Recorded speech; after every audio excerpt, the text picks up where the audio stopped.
Hello, everyone, and welcome to the Bargain Bin, a show about speed running games that do not break your wallet. I am Midnight Vesper, and I will be your host for this beautiful, beautiful show. If you're new here, here's how this whole thing works. For current/digital games, we'll be using digital stores like Steam, GOG, itch.io, Ubisoft, etc., to be looking at their list/MSRP price. For retro games, we'll be using a various assortment of other prices to look at the loose price of each individual game. We do not count any sales or discounts as they vary from the time of purchase. Couple announcements real fast. If you're watching this on YouTube and would love to see more live content, you can head on over to twitch.tv/GamesDoneQuick to check out all of our live shows. For more information and to see some other shows we have going on, you can go to GamesDoneQuick.com/hotfix. For the month of July, GDQ will be donating its portion of Twitch subscriber and bits revenue, minus taxes, to Doctors Without Borders. This includes gift subs, Prime Gaming subs, normal chatting subs, what have you, and any of it cheered on the Games Done Quick channel. Right now, we are still currently at $2.9 million raised. Actually, we ended the event at $2.9 million raised. I think we can get to 3 million by the end of the month. I really do believe so. Also, don't forget that Flame Fatales is going to be August 15th to the 21st. You can go to gamesdonequick.com/Flame Fatales for more information. And on today's show, we're going to have some amazing, amazing runs. We got Hylics 2 coming up, and then we have Yakuza 6, The Song of Life. Two fun games, two great speedruns, and when you remember that Speedruns from the Crypt is actually following the Bargain Bin tonight, you get two great shows. It's going to be a beautiful, fantastic night. Can't wait to get the show on the road. And speaking of such, we have RJ here, getting ready to showcase Hylics 2. How are you doing today? Yeah, I'm doing well. How are you doing? I'm fantastic. I'm hyped for this. Yeah, it's going to be great. So, what's going on, everybody? I'm RJ. Like Vesper said, I'm going to be running Hylics 2 for you. Very fun indie game that released in 2020. Why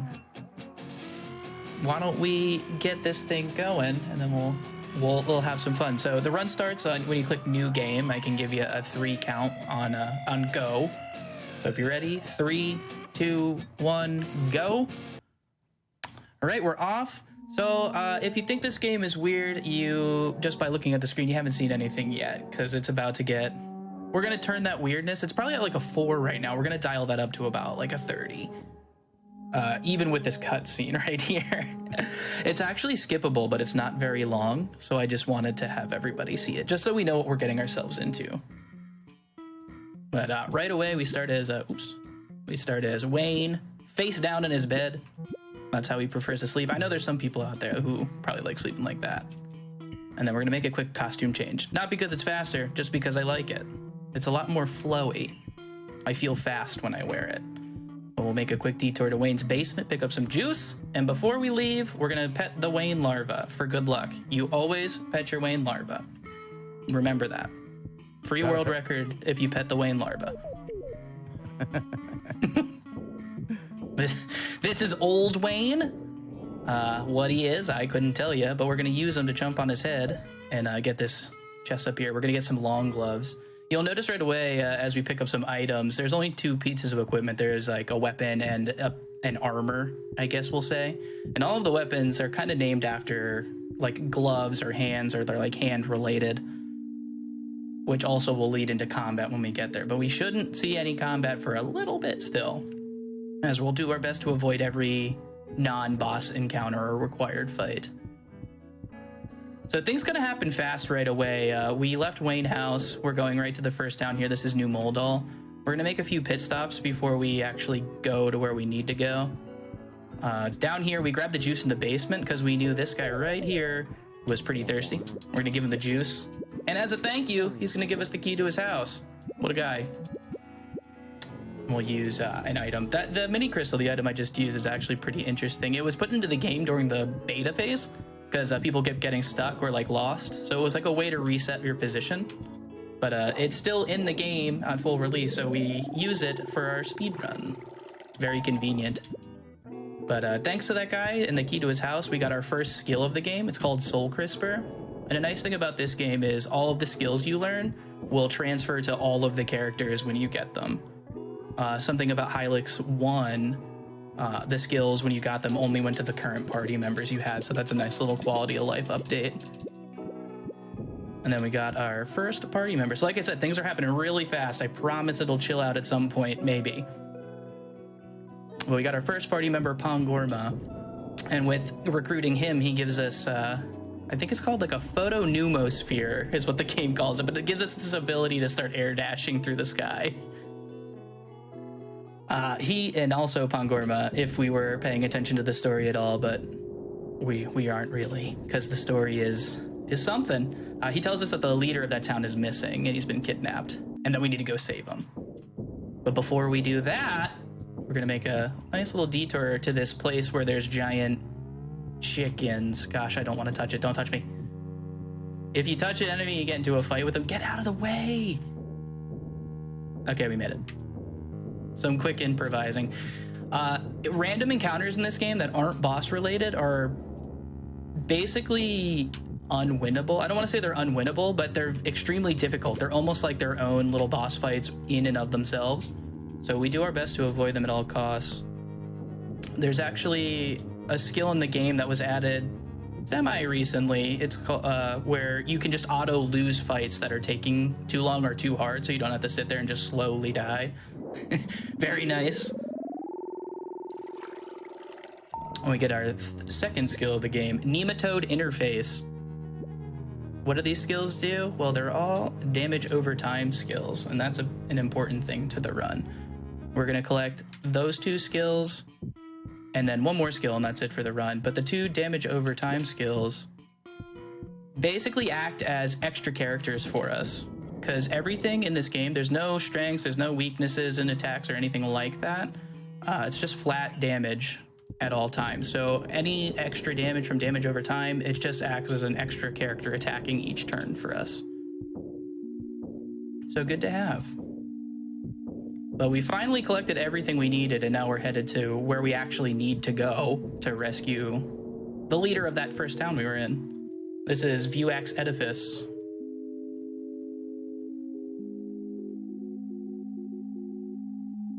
So I did notice when you're like at the when you're in like kind of like the first town, you kind of always go like right there.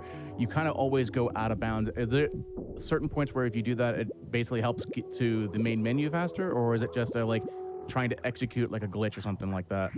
So yeah, anytime you fall in water in this game that's deep enough, it actually resets your position to a specific place, and it just so happens. Oh gosh, these enemies are in the worst spots. Oh, I fell off. What a weird perspective. Yeah, so it'll reset. Oh Jesus. That was close. that was scary. Yeah, so it'll reset your position. So in that case, the position reset is exactly where we need to go. Please don't. Where are you going? I'm a little off cycle with these guys. All of these characters are kind of roaming in a path right now, and I'm trying not to get caught by any of them. Oof. All right, I'm actually gonna make a save at the top here, just in case, because this guy is pretty hard to dodge sometimes. Woo, okay. All right, so did some enemy dodging, and now we've made it to our first boss. I'm gonna do a quick equip of weapons just to get ready. And then we're gonna make another save, just in case. This boss is probably the hardest boss in the game, just because we're so early and we don't really have any equipment for it. This is Vuax. And what really makes this fight so super difficult is that we have to fight 5 things at one time, and they do a decent amount of damage. So what we're really hoping for is that none of these characters focus the same person, which is not working out for us. So we're actually gonna have to heal right away. This is the Desmond's special skill. It's called Foam Armor. What it does is heals to full and adds 50 extra health. Please hit the guy we just healed. No. Game. So now that we we put our first damage over skill, or damage over time skill on Vuax, we're kind of gonna work on the enemies around him. Vuax, oh good, he left. What a nice guy. Vuax does have a skill where he attacks everybody, including the enemies around him. Might have been a little risky. And if we see that, that's actually good, because we can prepare for it and he'll kill everything around him for us.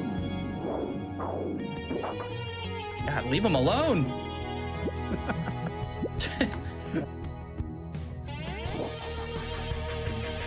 So we're gonna see what happens here. Charge up's not great, because that means they're gonna call for help. Let's check everybody's health. We're just gonna play this really safe.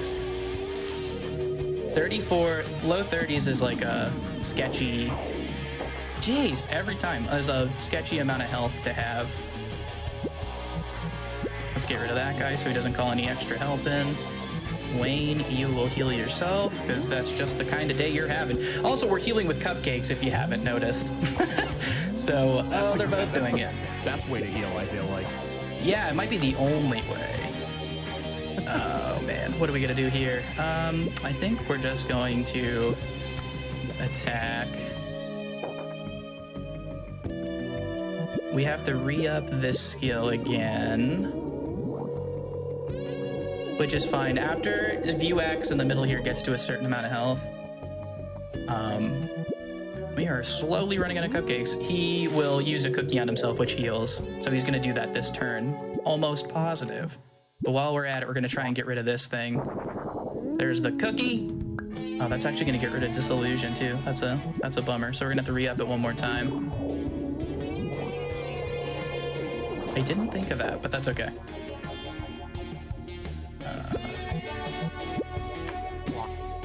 So this is a pretty rough start. I mean, you were telling me before the show started about your practice runs, so. Yeah, this is about as good as it went. Let's do this. Yeah, that's a good call. And just end him. Okay, good. We got our turn in. We're out of cupcakes, but I think we're in a good spot here. All we have is view X left. Oh, look at him. Now he's gonna be a jerk about it. Like, why couldn't he do that about 6 turns ago? All right, let's start throwing all of our skills on this guy. We might lose Pongorma because we're kind of just like out of, or he might die. Nah, not quite, but he's gonna die next turn. So the good thing is there's no experience in this game. There's nothing to gain from actually winning the fights other than certain objects to advance the story and meat. Meat is is a little important to the actual game in a casual playthrough, not so much the speed run. We'll get into the meat later, but just know that we got a key to a jail and some meat. You know, important stuff. I know Chad is sitting there talking about the beautiful soundtrack, and I have to agree. As someone who's played Hylics, but not Hylics 2, I knew about the soundtrack, but I just love the music in this from what I've heard so far. Oh yeah, it's amazing. It's the same people, like the same guy. Mason Lindroth is the main developer, and the main person behind the music is Chuck Salmon, I believe. Super talented. The soundtrack is amazing throughout the entire game. Can concur. So if you got your sour pleases and whatnot ready, don't be afraid to use them. Get out of my way. Oh my gosh. We need to go into the room that person's in. Okay, he went into the other room. Very strange. But that's okay. So now we get to leave. That's all we needed.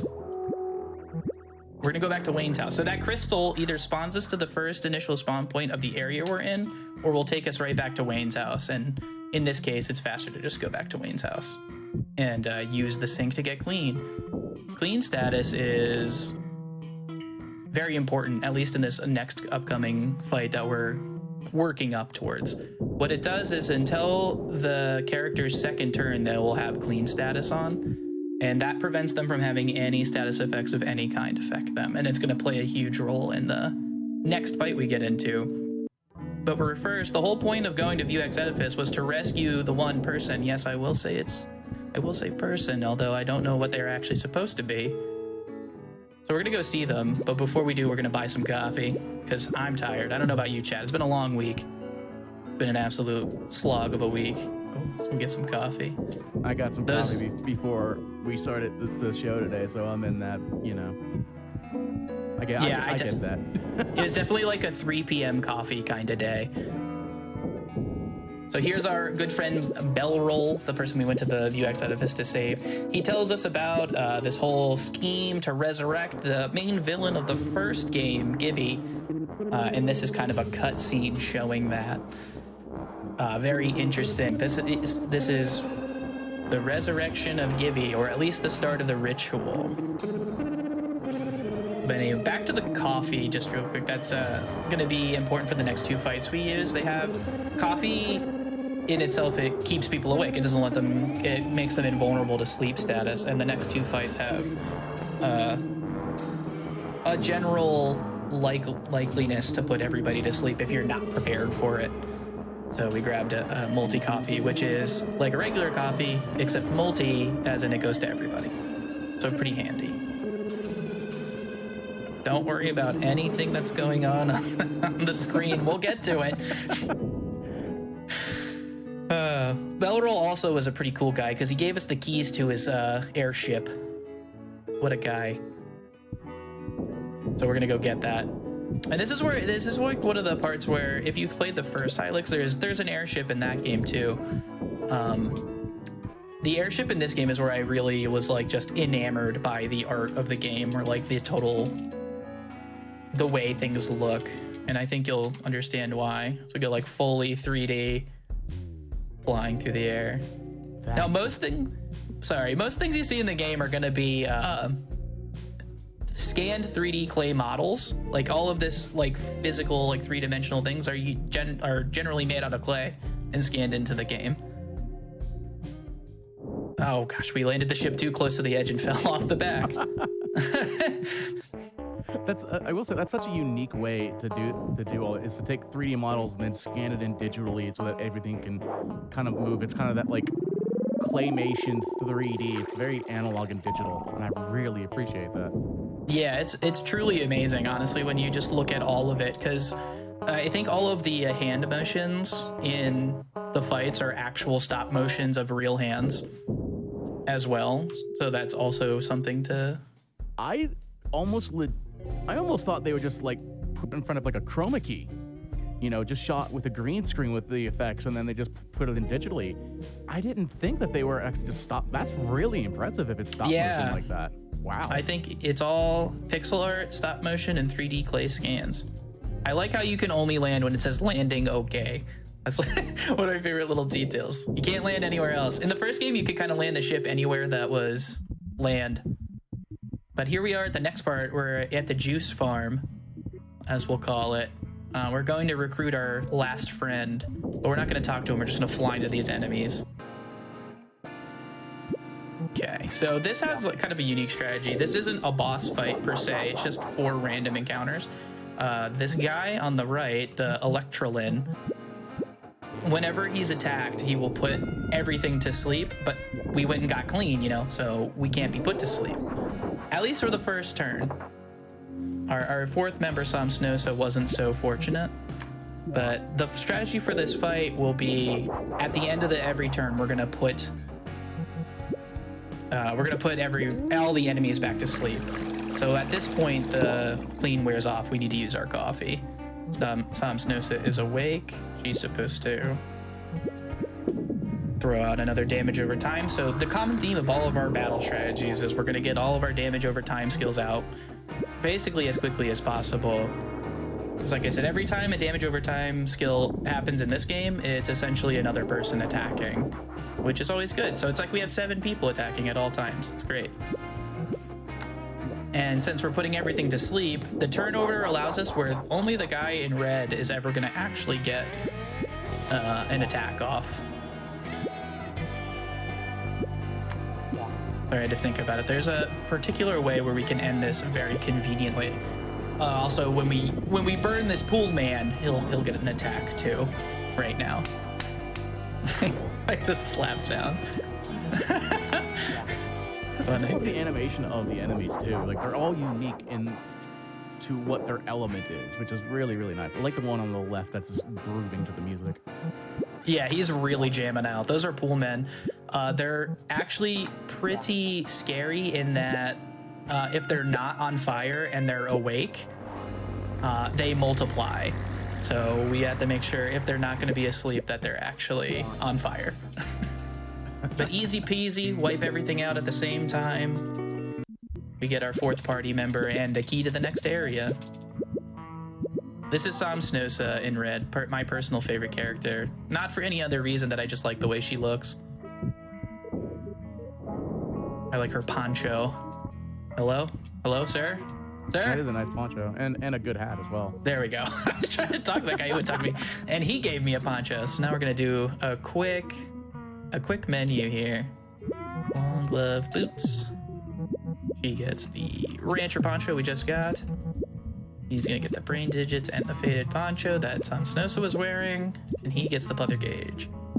So really, anytime we're doing a menu like that, we'll do 2 more throughout the run. We're just menuing for speed. We're trying to make sure everybody, or as many of the party members, are faster than the main person we're fighting as possible. So I did see a quick question in chat about the for casual players. Would this be like a very, very difficult, or is it a very like easy kind of walkthrough, or is it kind of a mixture of both? I would say to start, the game is probably one of the hardest games I've ever played. Like every encounter you get into demands your full attention and full abilities.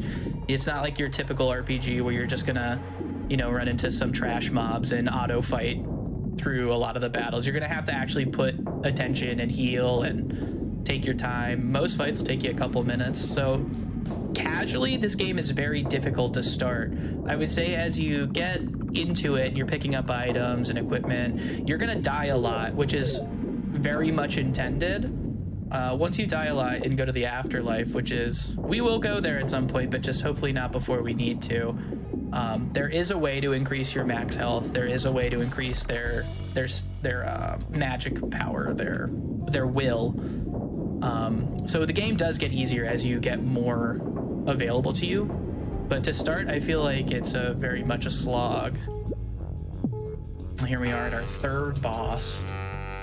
This is the Frontlapine, but I just call it the worm. So I forgot to mention while we were flying, we made a stop at a random island with a bunch of people with TVs on their head, and we got another skill. That skill was called Charge Up. And it's extremely, it kind of is what makes this run possible, in my opinion, because what it does is when you charge up, it adds like an extra little bit of stuff, or I guess I'll say, to each gesture we're using. And for Deduzmon specifically, when he charges up and uses foam armor, it then applies to every party member, as you'll see right here, instead of just one. So we add 50 health to every person and fully heal anybody who had been hurt up to that point. So it makes it really doable, because we went from having like 50 health to over 100, which makes us like at least able to survive some attacks.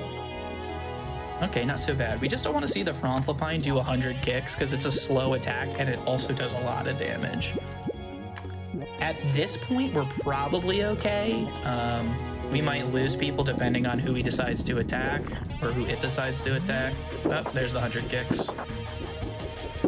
He should be okay, just because he didn't decide to attack the same person more than once. So we're just gonna keep snapping until it dies. Just imagine a bunch of people sitting there like snapping at a giant worm till it gets angry and explodes. Like, isn't that a secret like West Side Story reference? Oh, it might be. I didn't think about that.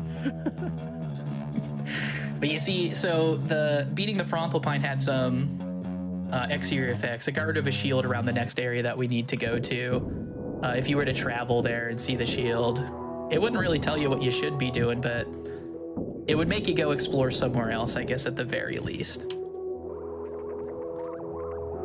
But we do about it ahead of time. So instead of flying back to the ship normally, we're just going to jump in the water, because it'll reset us right back next to it.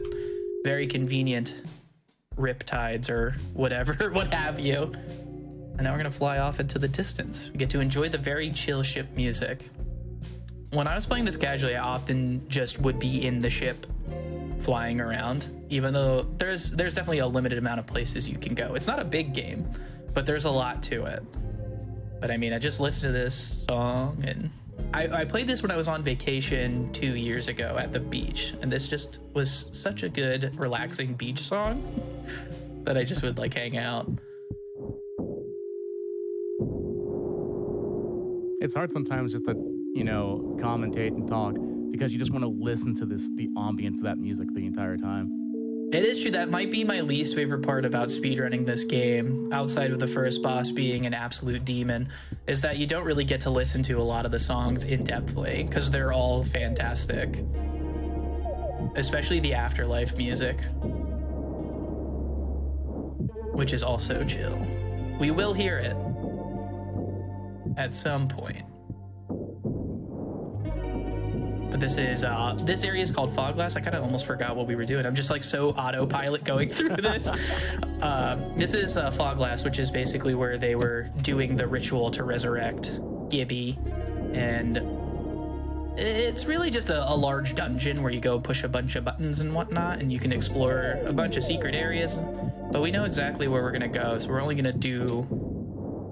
to cut through places that maybe they didn't intend to. But it was all certainly possible. Restart our position because it's just faster than walking. Need to go over to the left here. I was about to say, one thing that's really interesting about this area is it's incredibly difficult to tell what areas and platforms are on top of each other or below. So a lot of the times, if you're not careful, you will just fly into walls thinking you're above them, but you're really below them. He's already out of the way. That's good. Is flying an ability you get like right off the bat, or is it something that in a casual playthrough you would be told like maybe later on? You get it as soon as you recruit that first character that we recruited in town. He gives it to you. So you have it pretty much right away. I think in a casual playthrough you might wander around a bit before you figure out that you need to go and talk into that area, find the first character. But you should have it for the vast majority of your playthrough. I would say it's like the main. There's a lot of platforming in places that they would like you to be flying to get to, so it definitely helps. And I think they definitely wanted you to have it as early as possible. So we're still just kind of like pushing buttons just so we can advance forward, but we're picking up some items along the way. It's a cloud germ. We'll talk about that later. We picked up another piece of equipment. That was an attack item. Whoa, flying a little out of control. We'll slap this guy here. Slapping bugs is how you recover your flesh and will in this game. Oh, we don't want to go to her. Not long gloves, boots. Brain digits. Rancher poncho. Yep. Oh, wrong person. Sometimes if you are pushing, it just like will use things. So it'll just like go extra inputs for no reason. Okay, he's all right. Yeah, I guess that's right. Leather gauge, fitted boots. Okay, so now we're gonna keep slapping bugs. Yeah, like I said, this is how you recover your health. So that's why you'll see these little things kind of crawling everywhere. Let's see what health we're at. Oh wow, that worm fight was actually very nice if we're all at full health just from doing that. It is possible to like, if you're in trouble here, you could save scum and load, just save and load, and there'll be new bugs here.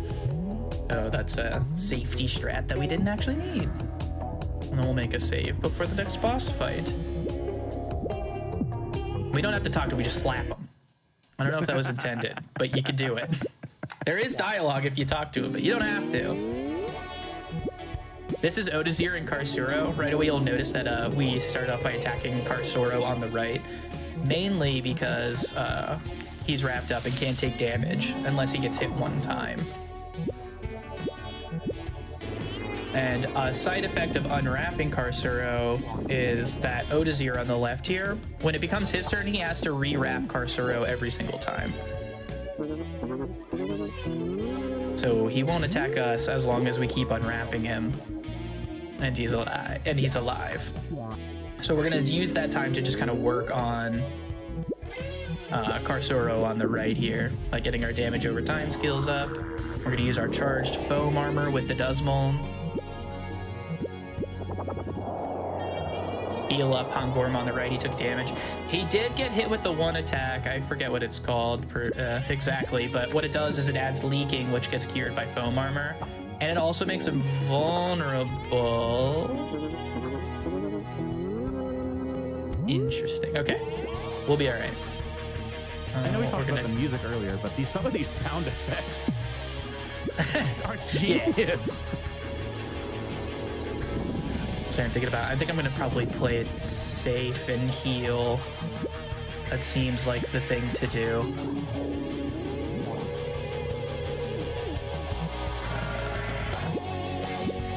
We have a banana. Hey, banana. Deploy banana. And we will use him to unravel so we don't get pounded on by both of them. That bowl of soup that's next to Pangorma makes him vulnerable, which makes him take double damage. And basically, if somebody's vulnerable and gets hit twice, they essentially die. We don't want that. That would be bad, yes. Yeah, no big deal. We're just gonna play it nice and safe. This fight can start to get out of hand if you lose a character before we get rid of one of them. And we definitely just don't want to. We're just not even gonna worry about it at all. I think. This is fine. This is fine, said the dog in the burning house. Nah, we should be okay. We're definitely gonna have to hit him again, though, which is okay. I have a feeling we're gonna lose somebody, but it's not gonna be the end of the world. So he should die to the leaking effect there. So we're gonna go back to working on. No, he can't do that. Actually, we'll just have him attack.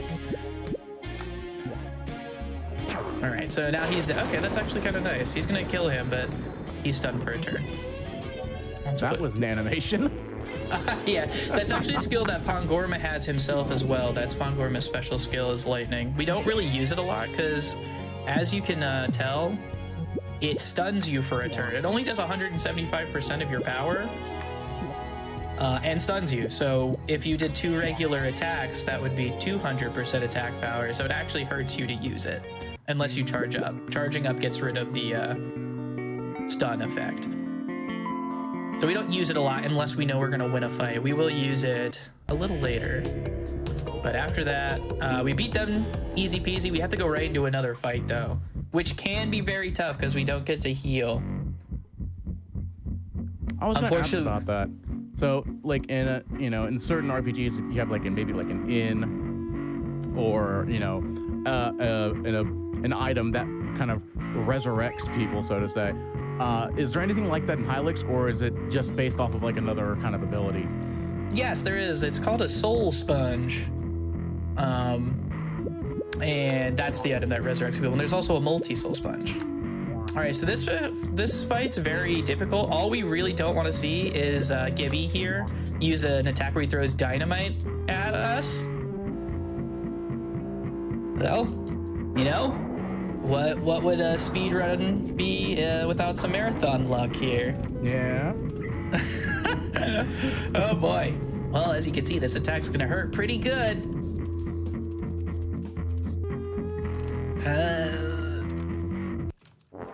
I'm just kidding. That's supposed to happen. You got me. Yes. Success. We got one. So I was talking about it earlier. There's actually a skill in the game that was just added recently. It's called Perish, that lets you end fights just right away. It auto wipes your team just so you can get out of a fight without having to sit there and suffer slowly through the enemies trying to end the fight in a fight that you can't win. So it's actually faster to use Perish there, but that's not nearly as fun either. Yeah. That animation's super extra too, so it's fun to see. It's just like, here's a stick of dynamite and a million explosion clouds. But so we were too late to stop Gibby from being resurrected, and he kind of turns everybody into what they looked like in the first game, if you've ever played it. They're kind of these, I mean, they were already kind of confusing looking, but now they're even more confusing looking. And we get to go to the afterlife. I was gonna say, speaking of the first game, we should be having that on our next show. So you can look forward to that. Yeah, it's just as cool of a run, honestly. It's heavily RNG, probably more so than this game. But it is an awesome run with just as cool of animations. So we're just doing a menu, and then we're going to use the mini crystal. Instead of going out the normal way, we're going to use the mini crystal again to just go back to Wayne's house. So as you saw there, we actually talked to the meat grinder, and it said we used our 32 meat. So every time you die, you can cash in your meat at the meat grinder, and that'll permanently raise your team's health. Everybody will get raised by how much meat you put in there. So that's kind of how they counteract it by you getting your butt kicked a lot early on, but every time you go there, you should come back a little stronger, maybe, to help you survive some of the crazier attacks. But that is the only time we will do that. So that's the only time we ever try to actively raise our stats permanently for the run. I do Which wanna in say- turn... All right, go ahead. Okay, I do want to say one thing about the names, because they all look really interesting, and I'm trying to figure out if there's like some connection. Because you have the three characters that have very unique names, and your main character is just Wayne. And I'm like, Well- is there a connection there between like a music or something? I don't really think so. I don't think there's... The only thing is, like, Wayne's head kind of looks like a moon, and, you know, like Wayne and Gibbus's and stuff like that is a type of moon in the cycle. So I think that might be the only thing that has a real connection. The developer has some earlier games. There's actually an early developing game that he has called Samsnosa, which is... It doesn't have a character that looks like the Samsnosa in this game at all, but they share the same name. So I think it's just stuff from his own creative journeys that he kind of is throwing into his projects. Can we dodge this guy? Yay. So Nice. as you can see, there's a roll dodge mechanic, but for some reason it doesn't really work on a lot of enemies. And I don't know if that's because of like their hitboxes, like expanding when they're doing certain animations and whatnot, but so I choose to just not even roll through stuff for the most part. Don't do it. Okay, good. Get me out of here. Oh, bummer. So you can't make that jump. It's a little faster. But you're not, I don't think you're really supposed to, so you just hop around the other side. We're just gonna be probably a little off cycle with this guy. Yeah, we're gonna have to wait it out. This guy, I have spent hours, and I am not kidding, hours trying to roll through this guy. It is just not possible. If somebody in chat knows how to roll through this guy, hit me up. I would love to know. But this whole place, this is Gibby's castle. It's called Hylics Xylem. And we're gonna just... It's just a big dungeon, you know? And we're gonna go flip some switches and drain some reservoirs. That was the first one. Use our mini crystal, because we need to go back to the start. We need to drain 2 reservoirs to be able to get to the top. Okay, we're gonna let this guy go too, because we have to go in that little hole there, but just because of how the perspectives of the game work, it's very difficult to fall in sometimes. And then even if you're like, see, like I'm trying, I promise. If he hits you, he can hit you while you're falling, and it's just bad news. Wait, what are we doing here? Unequipping.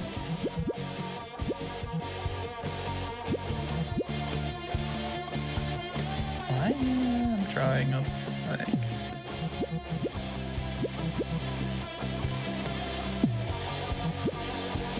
Double check my notes before I make a vital error. Yeah, she gets the pleather. She gets the pleather gauge. That's why.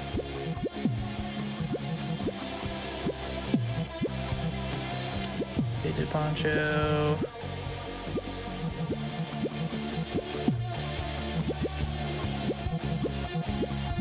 Perfect. There we go. I forgot the one character's stuff. So again, the menuing just to make sure we're faster than what will be the final boss fight coming up.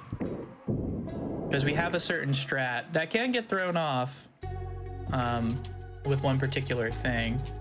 But if otherwise, we're set up for like a very convenient last fight, I'll say. Smack this guy. The people who turn into big bugs, you can actually smack them to recover your health. I think they're full heals. Whereas the smaller bugs are 15% each. So kind of nice. I mean, we did just slap a person who was not that, but, you know, we're trying to save the world here. Gotta make some sacrifices. Can we do this? Get it? Yay. Yeah, nice. Nice. Last dodge. Last dodge like that, at least. Of course. Why are you... They're both there. Go away. I guess we could just go. We could go down. What we want to do though is make a save here, and then we're gonna actually load that. Nope, picked the wrong one. That's okay. Oh, no. Nah, it's okay. We did make the save. We just picked the wrong one. Oh, okay. We're good. Sorry, that wasn't supposed to be a debate. Well, we're making a save and we're gonna reload it to reset our mini crystal initial spawn location. So instead of putting us at the beginning, it'll put us right where we just were, instead of having to run through kind of the whole map again. Go behind him. Oh, please. Okay. We're good. This is some of the worst enemy positioning I've ever seen. Go figure.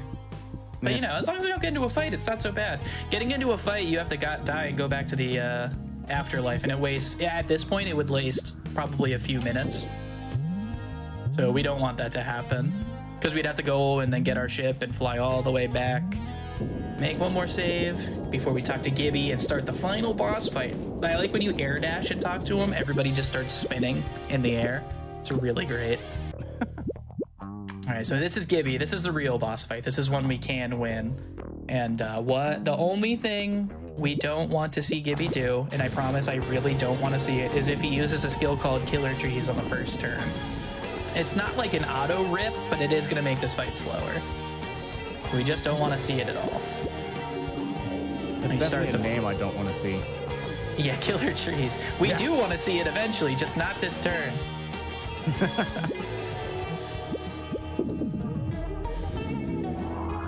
So don't do it, bud.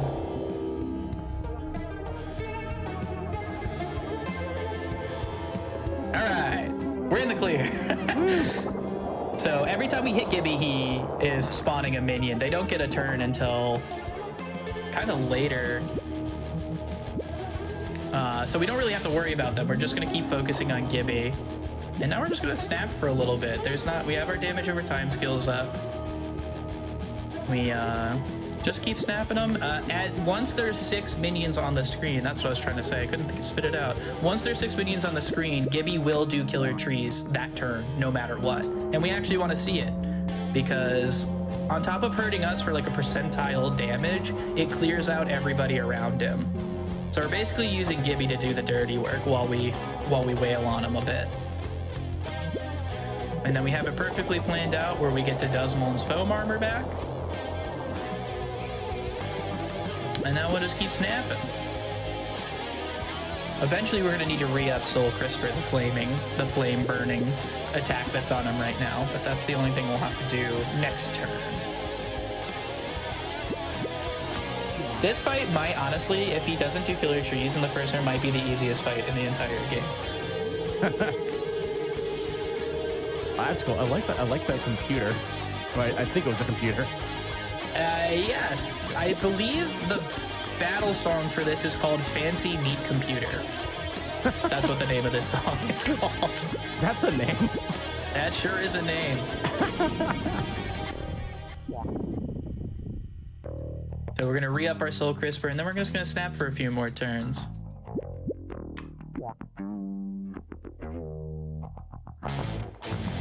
It's also a total jam. Yeah. There you go. Here's our Killer Trees again. So the way we have it worked out is that every other turn, every even numbered turn, he'll do Killer Trees for us. And now, we don't have foam armor anymore, but we do have these cloud germs that we've been gathering. And what that does is it's a complete full heal for the entire party and 50% of their will. The 50% will doesn't matter, but the full heal is pretty cool. This turn 5, yeah. So we're gonna snap again just for one more turn. Well, we're gonna snap again for 2 more turns, except for Pangorma's turn next round. We're gonna have him do something else. We're gonna have him actually use his lightning skill, which we got a sneak peek of what had happened to him. The irony, getting killed by his own skill. Lots of fancy meat computers in this run. Yeah. Very, very fancy.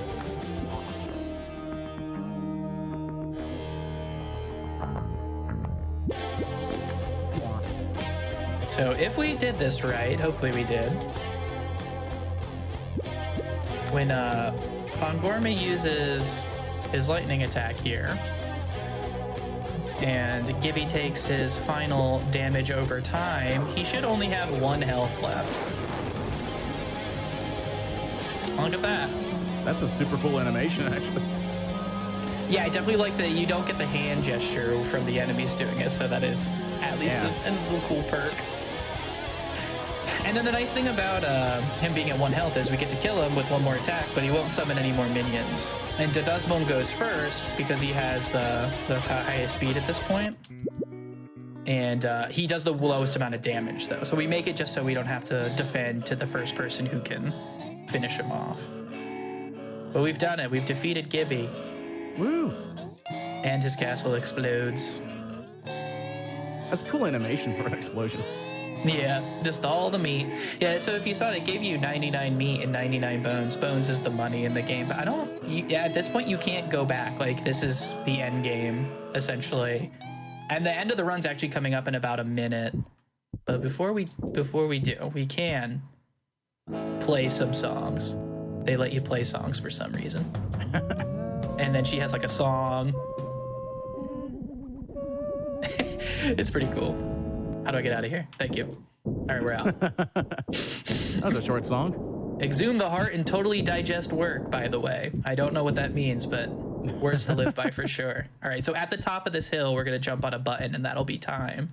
It's coming up in like 3, 2, 1. Time. That's it. GG. That's a good run. Thank you. That was a lot of fun. I feel like it went well. I wasn't timing it because I completely forgot, but I think it went well. There is a pretty fun ending cutscene here, if there's time. If not, I totally get it, but it's like 2-ish minutes, so no pressure.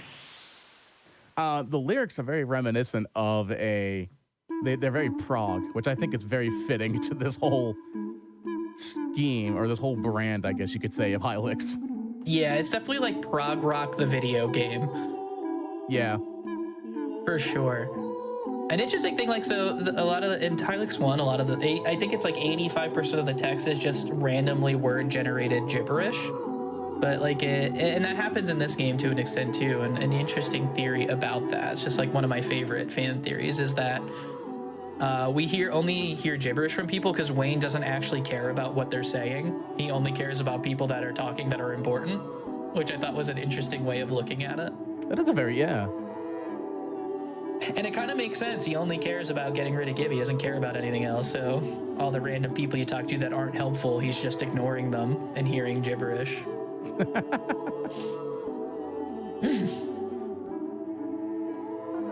Here's some enemies that we didn't get to see. We saw some of them. Some of them, yeah. Most of these ones towards the back end we didn't get to. I appreciate the one that had forks for hands or arms. and a fish. Yeah, just a random fish. Here's Pongorma doing a little breakdown for us. Yeah, always watching the cutscene. It's a great way to end. And one final snap. So there you have it. That's Hylics 2. All right. Awesome. GG on the run. So if anyone wanted to get more information about Hylics, maybe they saw this and were like, man, this game is like, I love the animation, I love the music, and I kind of want to learn the speedrun. Where would they go? There is a Hylics speedrunning Discord, which you can get through from the speedrun.com page. Also on that speedrun.com page, there are some notes to help you get started learning the run. So yeah, your best bet would be speedrun.com and the Hylics 2 page. All right, and if anyone wanted to follow you, per se, maybe they liked your personality, they liked everything that they saw, where'd they go? Well, they could go to twitch.tv/RJSmangit. I think it's on the screen around me. That's also all of my socials on Twitter and whatnot. So hit me up if you're interested in Hylics or if you just want to talk about weird stuff. Clearly, I like weird things. All right. Well, any other final words, final thoughts? Well, thanks for letting me let me run the game on the Bargain Bin show. I think it's the perfect place for it. I was actually a backup runner for the SGDQ that just passed, so it's really cool to still get the opportunity to show the game off. So I'm very appreciative. Thank you. Oh yeah, no problem. I'm glad I got to experience Hylics too. So now I'm going to go off and play it. Yeah, absolutely, because you learn nothing about it. So exactly. Experience it for yourself. Well, before we get things set up for our next run, a couple of quick announcements. Number one, these Hotfix shows, of course, are brought to you by viewers like you. If you like to have ad-free viewing, you consider using your Prime Gaming account to support the weekly GDQ Hotfix content. If you want to support in other ways, you can consider subbing to the channel or even sharing your shows sharing the shows on social media. Speaking of subbing, though, for the month of July, GDQ will be donating its portions of Twitch subscriber and bit revenue minus taxes to Doctors Without Borders.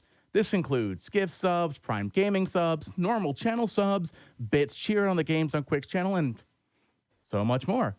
Well, we ended Summer Games Done Quick at $2.9 million raised. I think we can get it to $3 million by the end of the month. And of course, don't forget that Flame Fatales is going to be August 15th to the 21st. You can go to gamesdonequick.com/framefatales for more information. We're going to take a small little break while we go ahead and get things set up for Yakuza 6, The Song of Life. This is a great opportunity to stretch, to hydrate. We like to practice good health and such here on the GDQ Hotfix. So again, great time to do all that. Sit back, relax, and we'll be back here in a little bit with Yakuza 6, The Song of Life. Welcome back to the Bargain Bin, a show about speedrunning video games all under $20. My name is Midnight Vesper. I am your host. Couple quick announcements before we go ahead and get into Yakuza. Don't forget that for the month of July, GDQ will be donating its portion of Twitch subscriber and bit revenue minus taxes to Doctors Without Borders. This includes gift subs, Prime Gaming subs, normal channel bits, any bits shared on the GDQ channel. We ended the event at $2.9 million raised. Let's see if we can get to that $3 million. And of course, we're going to go ahead and go straight into... Actually, I have one more thing I have to read real fast.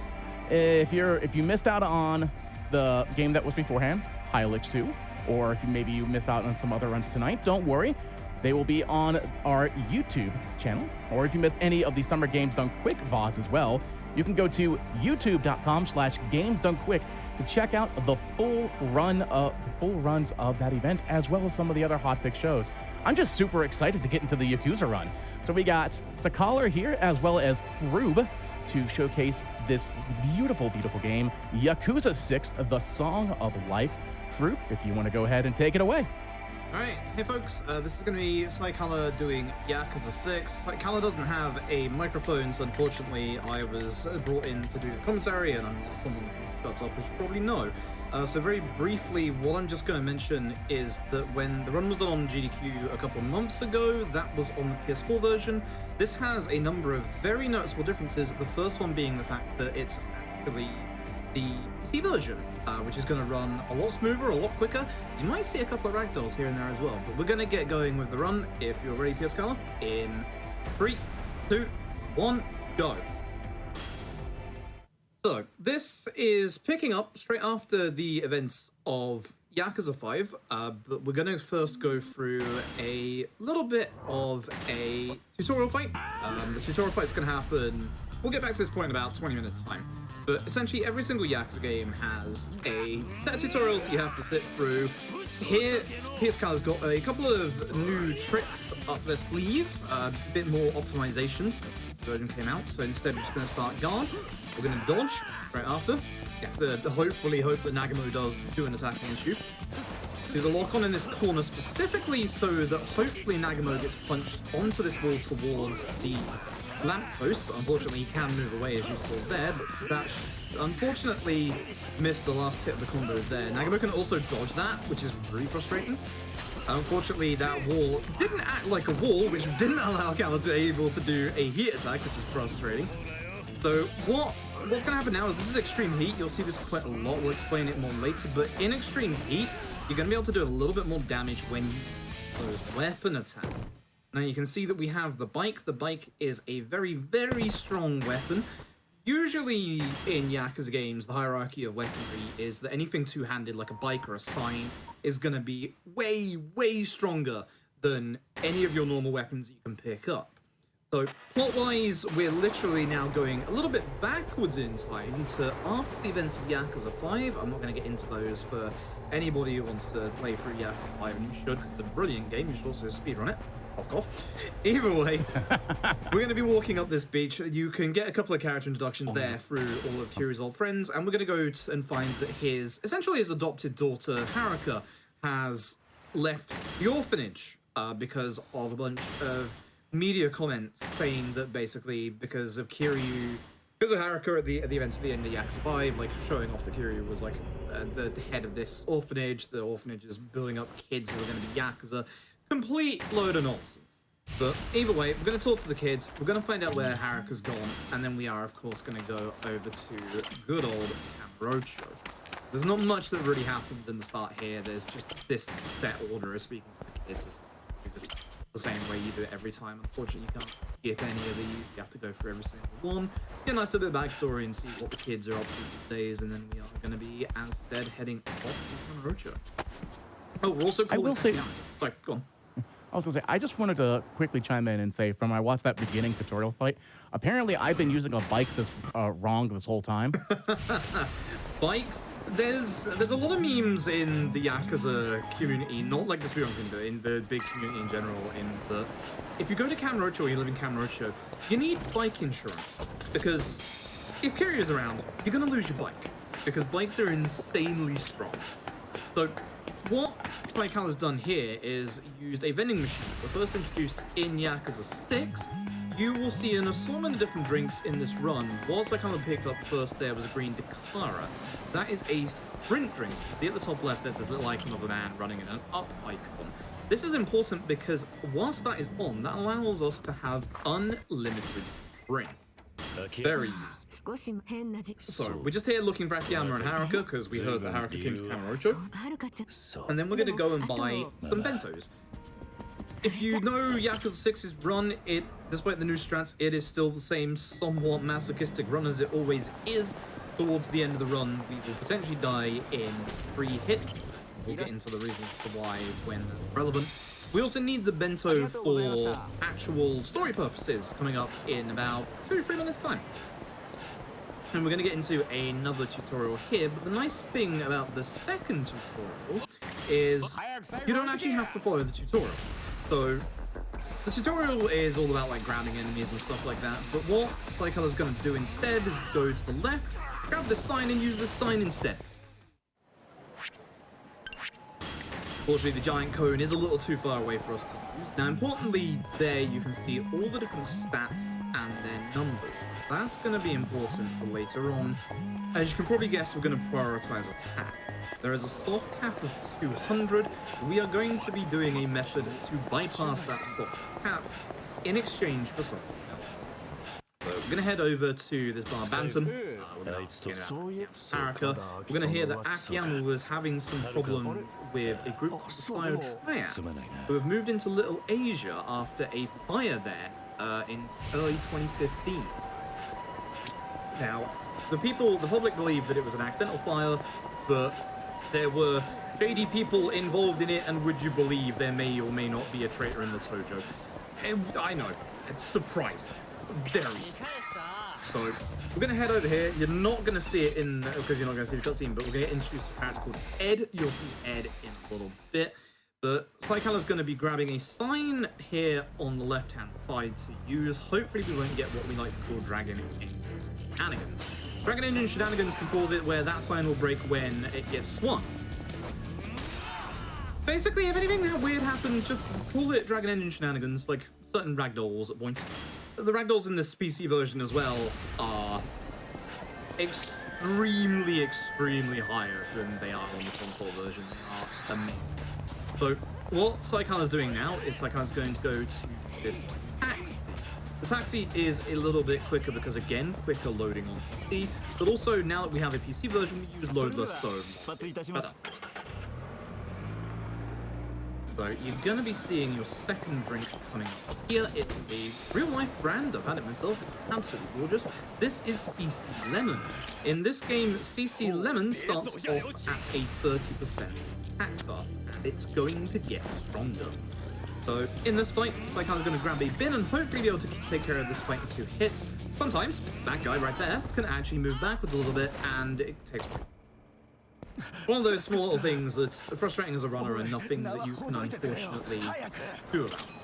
So, this guy's a member of the Tojo. He'll actually be a little bit more important later on, but he's going to say that Akiyama has been over by the entrance of the sewers in the top left part of the map, which is, I believe, Children's Park. So, second's going to run down here and get a taxi, getting some very good luck here because usually you can get a fight spawn right here, which really sucks. Because of the PC version, actually have a couple of little advantages. With the PC version, you can save load anywhere, and this is probably going to turn up once or twice during the run, because save and loading will get rid of any and all civilians and fight spawns around you. There's at least like 2 or 3 moments in the run where there's almost always guaranteed fight spawns that need to be dealt with, and save load can save you if you don't get that one lucky method that they're going. So, we found Akiyama in the sewer. Now, unfortunately, Ku is a little dense and doesn't realize that there are people following him, and this is Ed. It's an amazing fight game. This should be, hopefully, a nice smooth fight. Take care of the ads first. Beautiful. Apart from Ed guarding, that's not going to plan. So, ideally, you get the last hit with the piece of fencing, because then, as you'll see here, Ed's already down too. Very low HP. He's already in range for his next HP phase, which I just plunged him into.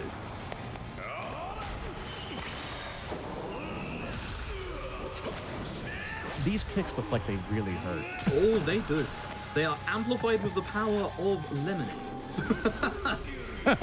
Just want to get stronger in real life, folks? Drink some lemonade. With this, you can see that Ed is at 1 HP, so something that's been in the Yakuza series for a very long time is that fights won't end until you've seen pretty much all of the fights mid-fight QTEs. There are exceptions to that. There is also exceptions to that in this game. So it's important. As soon as we manage to get out of the sewers, we get a phone call from Detective Date, an old friend of ours, who says that we need to go to Tokyo Hospital because there has been an accident. Haruka has unfortunately been involved in a hit and run, and even more interesting than that, Haruka had a baby. So, we're going to be going to the scene of Haruka's accident. We're going to be accompanied by a different detective. This is Honjo. We're going to basically go into Batman detective mode and see, yep, that was definitely a car that came through here.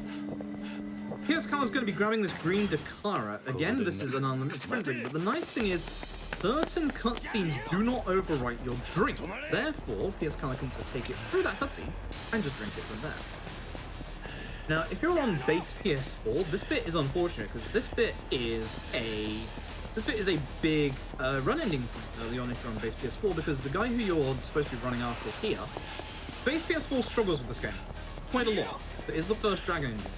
So sometimes that man there decides, you know what, I'm just going to stop here and infinitely load.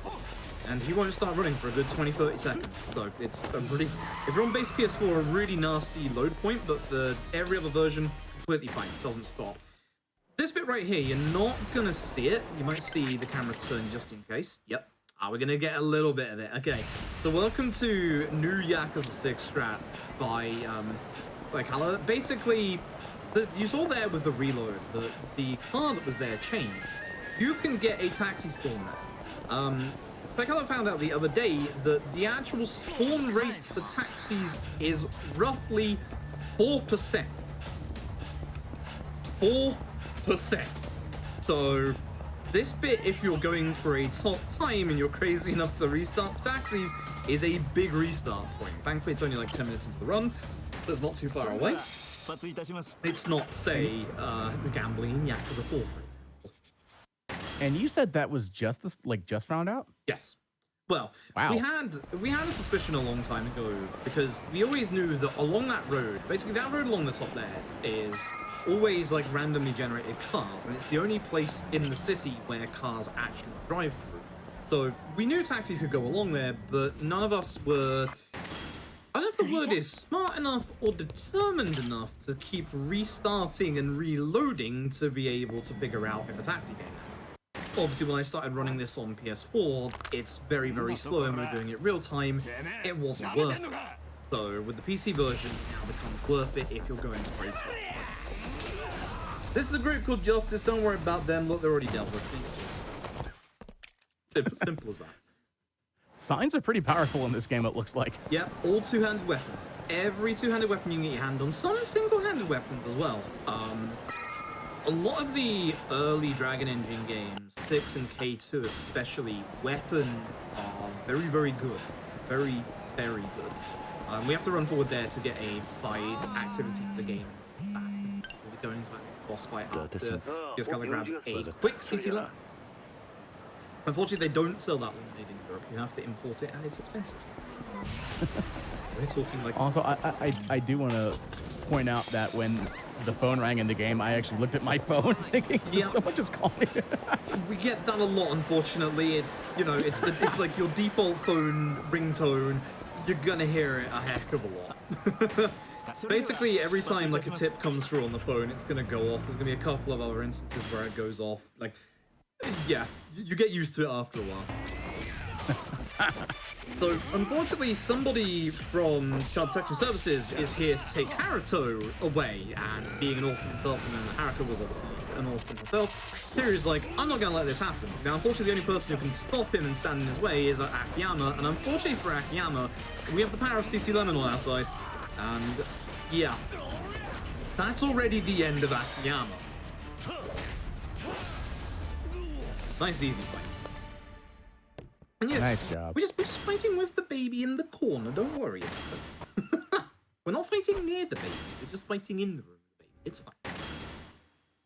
Amazing that he managed to sleep for a while. Either way, here is a bad dad. He doesn't know what to do. Date saves the day, and Date has Haruka's phone, and they managed to recover a piece of data on it with a photo taken in a place called Onomichi, Hiroshima.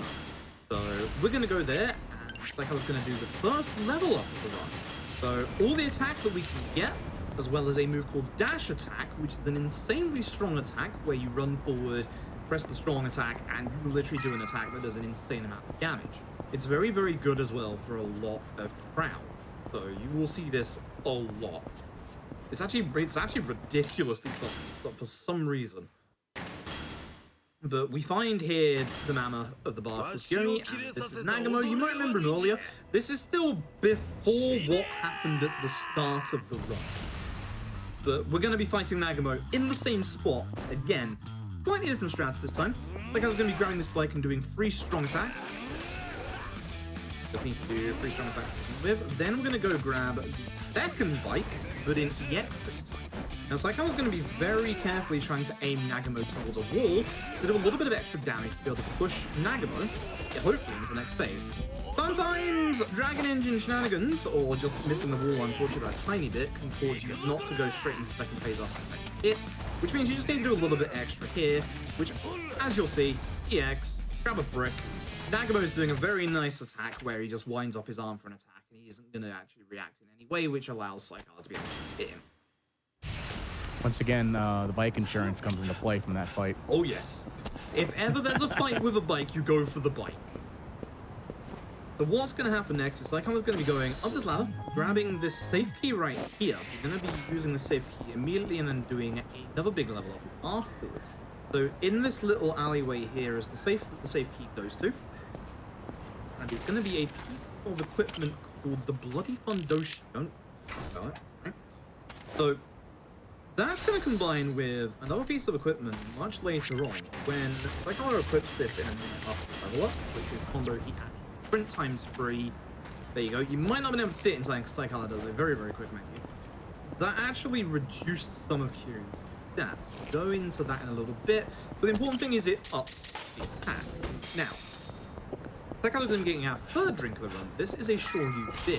Now, you might be wondering what the difference between the beer and the CC Lemon is. The CC Lemon is on a timer. The beer, as you can see at the top left, is on a hit. So when 24 hits are done, there goes the attack buff. The attack buff is also less than the CC Lemon.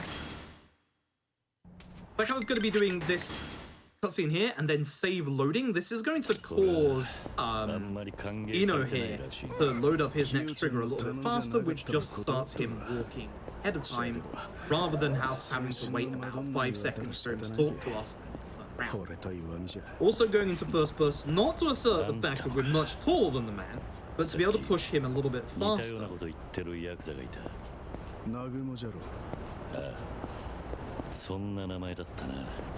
3人とも同じ高校の出じゃわしと南雲でキヨちゃんが通るとったそのキヨちゃんはわしらに愛想つかして I do want to say before we had a second to really discuss this, I was talking to Freeb and asking and last this kind of chat, is it pronounced Yakuza or Yakuza? See, I always say Yakuza, but that's just me and the fact that, you know, I'm British, we add you to everything.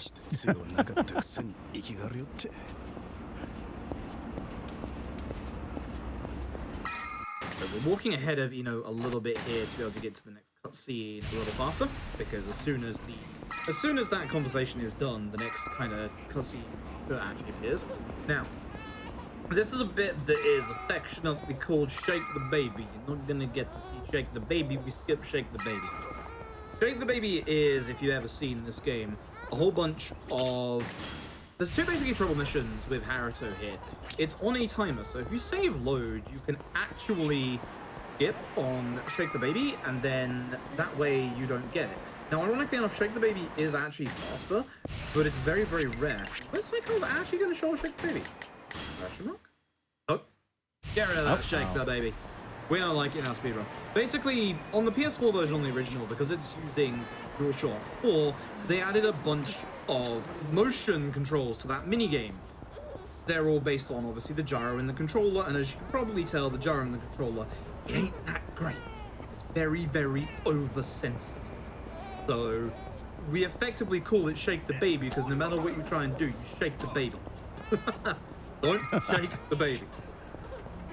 Speedrun is literally saving the baby. But either way, as I said earlier, it's on a timer. You can do the save after you talk to the guy who tells you to go to the pharmacy, or you can do a like I did there and do it just after you reach the actual the pharmacy itself. But you have to be very quick if you get to that second. Mess up your movement way, then you're not going to be able to. You're not going to be able to skip it in time. And without that second load here, we would get the second Shake the Baby right here. And now we're going to get into an unscrupulous scene of just this one random drunk Yakuza doing some naughty stuff. So this guy actually has one of the highest dodge rates in the entire game. That might sound surprising. This drunk man is great. He's also awful because he can sometimes attack you really fast like that, but whenever he attacks you, he doesn't have a dodge stored up. So that allows Psychalo to be able to grab a flower pot and just show him the nice way in. It's gonna have a nice like right before the cutscene. Yeah, he just vanished. Yep. And I think I saw like an NPC just like walk through the door as that cutscene started. Yeah. So the way that the Yakuza series does interactions in cutscene is that if there's any like if you're starting a fight spawn against someone or like a fight starting, then civilians will walk away from it. Like if you're in a cutscene, civilians will walk away from it. Same with fight spawns. The reason why jumping into like a conversation with someone will actually like de-aggro all the enemies. You'll see that Psychalo turned around there to look for a hopeful lucky taxi spawn, but unfortunately didn't get one. Also, you'll see at this point, all the enemies on the map are in fixed locations. This is one of the only points, or when you got Haruto in your hands, there's some of the only points in the game that actually have fixed fight spawns, rather than the random ones you know and love by walking around the city.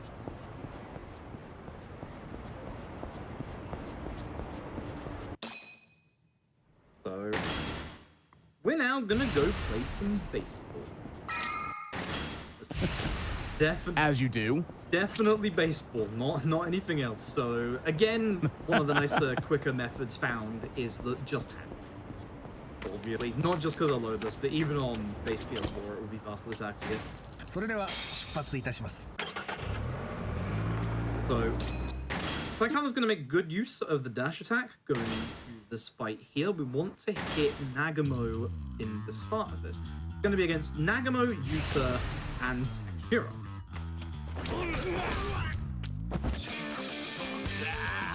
So Matsunaga, sorry, Nagashiro's late. I keep getting this. The one fight against Matsunaga. The one fight. So, by hitting Nagamo once, it pushes them into second phase. Saikawa's going to go to the side here, use extreme heat for the extra damage, and also to stop getting hit by the baseball. Take care of Yuta. Hopefully take care of everybody here in one hit, but they are playing a little hard to get today, unfortunately. I mean, that's just baseball RNG strats, you know? Yup. That... Sometimes it's a little hard to hit. Yup. The original version of this, like, strat for that fight was to continually run and attempt to dash attack them. It was terrible. It was awful. But you'll see Saikawa's now walking on the left-hand side of the road. This is actually very important and specific because in the next day, when it goes to daytime, on the right-hand side of the road, the baseball mini-game is going to spawn there, where every single Yakuza game has like a very big, long mini-game that's pretty much business-associated. For Yakuza 6, it's the baseball minigame where you are the manager of the baseball team that you just helped out, and you have to build them up to be the best baseball team in the area, etc. You know the drill. And now we're back at the point at the very start of the game. This is Masazoe. He's the exception I talked about earlier. So, a little bit of trouble after everything has happened. Masazoe wants to... Masazoe basically is the family above the Hirose families, which is who Nagamo is a part of. And Nagamo is supposed to shake down Kiyomi for money, but as you can probably tell from the conversation with Ino earlier, Nagamo has, Kiyomi. So, he hasn't shut down Kiyomi for money, and because of that, Nagamo has gone punished. Saikawa's going to grab this safe key, open this safe next to this grenade in the background that you'll see. Don't worry about it. Yakuza 6 puts its weapons on the ground first because you can't carry weapons. So, by equipping the bloody binding, you may have just missed it a little bit there. The attack has now gone up by 55. We generate a little bit more heat, but more importantly than that, your base defense that starts at 100 has gone down to 50. And the best part is, we don't get anything to supplement for that. This is going to mean that, even on easy, when we get to endgame, there are some bosses that can literally kill you in 3 hits. This is a very masochistic run. Masazoe will hopefully go quite nicely. It's just EX and a bunch of punches. No one's really getting that close, which is a shame. That's the good combo. The good combo allows you to take out Masazoe and like 3 hits there. And then Saikawa just takes care of the other 2. Sometimes you'll get them run forward a little faster. Now, the reason why I called Masazoe the exception is that you didn't see a mid-fight QTE Masazoe. That's because Masazoe's mid-fight QTE is, if you take care of all the ads first, Masazoe will revive them. This is why you want to make sure you take out Masazoe first. So, gonna get Collateral and Charge. Collateral basically does more damage to enemies after the first enemy hit, or when like enemies get hit into other enemies, or like basically when we use two-handed weaponry and we hit a bunch of enemies, it's gonna do way more. Charge attack is basically an attack charge up, which hits an enemy real hard. I'm gonna grab Shoyu Beer here again. The Shoyu Beer is gonna last us for pretty much most of this chapter to begin with, up until later on. But either way, we're now friends with the Hirose family. Their bar that they own here is being attacked by a bunch of quotation marks drunk civilians. Not sure anybody believes that. Yes, they're Yakuza.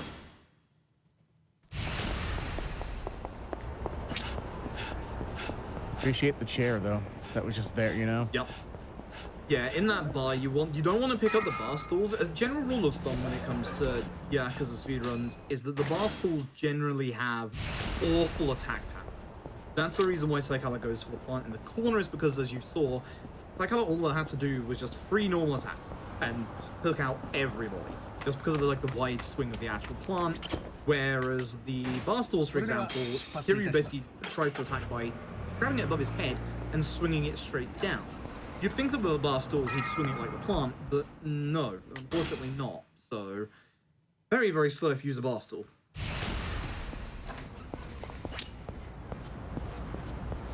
So we're now off to the Hirose family office. Again, every time that we come out of the apartments, like I was going to be checking for taxis. We call them god taxis because they are lucky spawns, obviously.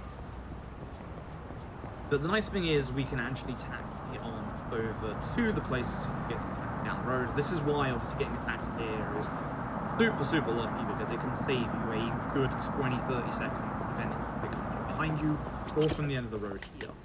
それでは出発いたします。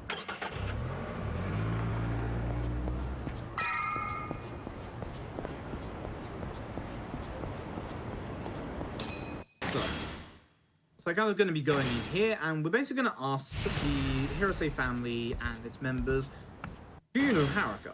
And they're going to give a very exaggerated answer of, haha, haha, no we don't. It's obvious that they do. They're not even doing a good job hiding it. But as soon as we leave, we're going to find out that after the trouble with Master Zoe last night, his family is now around town looking for us. So we have to get to the shrine, top left part of the map. You can take a couple of optional fights in this bit. You'll see again that there are fixed fight spawns on the map. But ironically enough, the quickest way to go is the preset path that the game wants you to go down. If you can see that one on the bottom of the minimap right there, if you could get past them or go into a fight with them and then carry on down the street, it might be a little faster. But as you'll see when Saikala goes through this little bit here, you'll see on the left, the cars are actually blockading the street. So even if you were to take out that fight spawn, you still can't get past it. As soon as we get to this lovely little shopping mall here, we're going into a fight. Also, now this is bizarre. It's very bizarre. This shopping area here, where you're going to see a bin action, on the roof, aka ceiling that you can climb up to, and you can only climb up here. You can't store weapons in this game. You can only use them in the fight where you find them. Up on the roof of that place, there's a gun. Can't explain why, because you'll never get a fight up there. But there's just a gun up there. Why? Don't know. Don't know. It's just up there. Just shrug. Maybe. Yeah, it's just bizarre. Maybe it's like a dev thing. Maybe a dev was using it and forgot to put it out or something. Maybe. That's actually the fun story about the giant cone. The giant cone that you saw in Camera Roadshow at the very start of the run. That's been in the Yakuza series since the very original OG Yakuza 1, because one of the devs accidentally set the cone's parameters too high, and instead of removing it, they thought they'd keep it, because it was fun. And that's why that giant cone has been there this entire time. That's our giant cone. We love it. So, as you can see, because we've had some good fights, Saikana still has 7 hits left on this tank buff, so we can just taxi on over to the next spot, which is going to be our next boss fight. But also, Saikana has been skipping a couple of sub-story introductions. There's a couple in this game that you can't escape from, unfortunately. Most of them are in as we talked to... Oh, by the way, that boat's a model boat of the famous warship, the Yamato. For no real reason, don't worry about it. So by hitting these guys, by hitting Yuta especially, he has less defense than Takashira. So that will go into the second phase of the fight. Get the right angle here, you can take care of them both in one hit. Unfortunately, Kiryu did the attack where the enemy was on the ground, which is a shame. But other than that, he's busy. Was that a sofa or was that just a chair? That was a chair. Yeah, that's one of those chairs you sit on. There's like those soft cushion ones. Oh, yes. Okay. I know. Yeah. And there's a reason why we like to call Yakuza 6 a boss rush at the beginning of the run, because hey, here's another boss. Guess who? It's the exception round 2. It's Master Zoe. And yes, once again, if we take care of the enemies before Master Zoe, he will revive them. So once again, Saikana's going to be grabbing this bike in EX for more damage, and it's going to be using strong attacks with the bike to just take care of Master Zoe first, and then take care of all the enemies. Try and take care of as many enemies as possible with the bike while it's still up. That was a very nice triple kick. That was very nice. Ooh, nice double as well. Very, very nice. A decent fight. That guy right there, that is Hoshimizu. He's going to be important later. He knows who we are. He knows that we're the ex-4th chairman of the Tojo. But he's going to go, and Kiryu basically confronts everybody and says, you know, and he knows that they lied about Haruka, etc. And yeah, so they wanted to protect Haruka from someone. We don't know who. And with this, we think that Kiyomi probably knows who the father Haruto is. Go to the next chapter. The next chapter doesn't have as many boss fights, but it does have one big long section for it. Really cool. Unfortunately, it also has a mandatory mini-game. Now, most of the mini-games in the Yakuza games are actually skippable. Unfortunately, some of the worst ones aren't skippable, aka VR Mario Party in Judgment and Clan Creator in Yakuza's K2 and Yakuza 6. This is Clan Creator, and the group Justice from earlier on. This is them. Psycho's going to deal with them very, very quickly, as is. It's spelled like that on purpose, by the way. They're literally stupid enough that they spelled it incorrectly. That's literally the plot. That's the reason. They are so stupid that they spell it incorrectly. Yep. Great. As you do. This is Joe. We don't like Joe because Joe keeps asking us to do Clan Creator, and you have to do Clan Creator to progress the story, unfortunately. Joe's friend's sister got taken by these guys, hence why mini-game, we're gonna get her back, blah blah blah. So Clan Creator in 6 is a lot nicer in the speedrun than Clan Creator in K2. In that this one is more of an attacking-based one, and K2 is more of a wave-based tower defense one. That one's got a whole bunch of RNG to it. Here, we're going to do it the same way each time. So, we're going to be sending out the first 2 enemies up here. The main objective is to get that guy in the green away from the guy with a HP bar. And we're then going to send Joe towards the guy with a HP bar.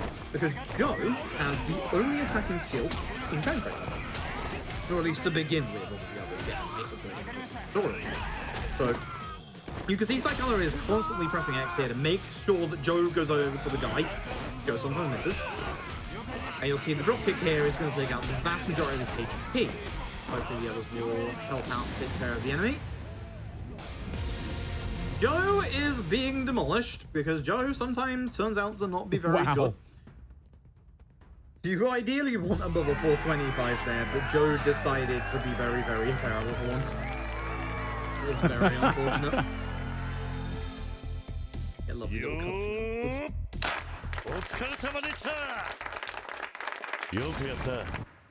Everybody just clapped on cue there. Yep, good work, everyone. Right before the applause. So the cool thing is the boss of that section and some of the normal enemies that you take out are actually now normal enemies here. Now, you can see the sister is hiding behind a big sign on the left-hand side. You can probably guess what's about to happen. Fortunately, that is a little bit of bad luck in enemy placement. Unfortunately, the gun broke when going to the ground as well. Otherwise, Psychola probably would have just picked up the gun and shot him. But unfortunately, it broke, which sometimes it does, sometimes it doesn't. Dragon Engine stuff. You'll have very briefly noticed there in that cutscene that just got skipped a bunch of dudes. If you've ever seen any of the New Japan Pro wrestlers, they actually have cameos in this game, such as Okada the Rainmaker and Yamato, etc. So if you're a fan of that kind of stuff, you'll enjoy it. Big level up here, a bunch of attack, and more importantly, boost vending machine drink level 1 and 2. Every single level up of boosted vending machine drink gives an extra 30 seconds onto the time of every single one of your drinks, but more importantly, also ups their effectiveness, which means that CC Lemon is no longer at 30%, it's slightly stronger. Not quite sure what the exact amount is, but it is slightly stronger and slightly longer, which is nice. You have to get the upgrade before you get the drink. One of our other long-term series runners, Tapioca, did a whole bunch of testing with drinks and found out that if you have a drink in hand, or you're already like in the middle of drinking it and then get the upgrades, it doesn't pass down the effects until that drink is done. So make sure you do it before you get the drink. Anyway, we're going to go see Kiyomi, ask her what's going on, and Kiyomi's ex-husband, Somiya, turns up. Somiya is a Tojo officer working under, I always forget his name every time, which is a shame. But anyway, Somiya is going to basically take Kiyomi away, and everyone here is shocked and horrified, and we're going to go and get her back. This is basically a Spartan sword, just up the hill. Oh gosh. So, as you can tell, here's a plot.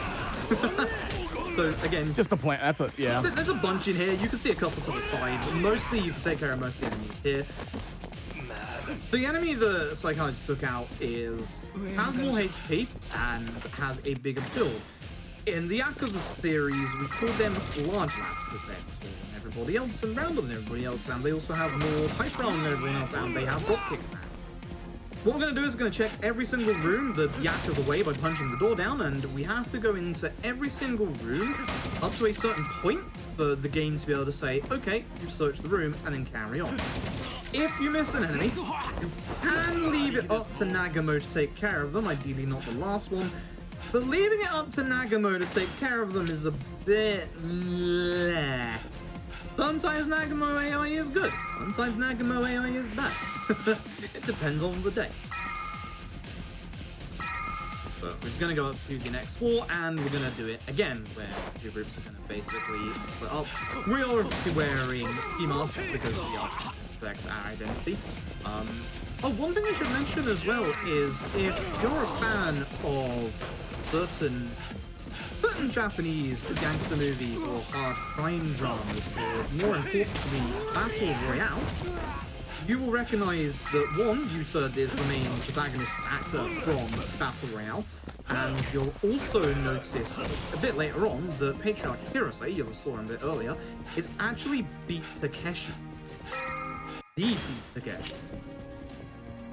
He is Patriarch Hirose. He plays the role of funny grandpa. Naruto really, really likes it, which, funnily enough, is actually important later on in the game. So, it's gonna require 3 people to take out this one guy. You think they, would do a better job of it. Kiryu could probably just take him out in one hit, but nope, it's gonna require 3 of them, so Kiryu and Nagamo are gonna go up to the top floor. Like I was also going to be grabbing a weapon before starting the fight. So this is where another of the differences between the PC version and the console version comes into play.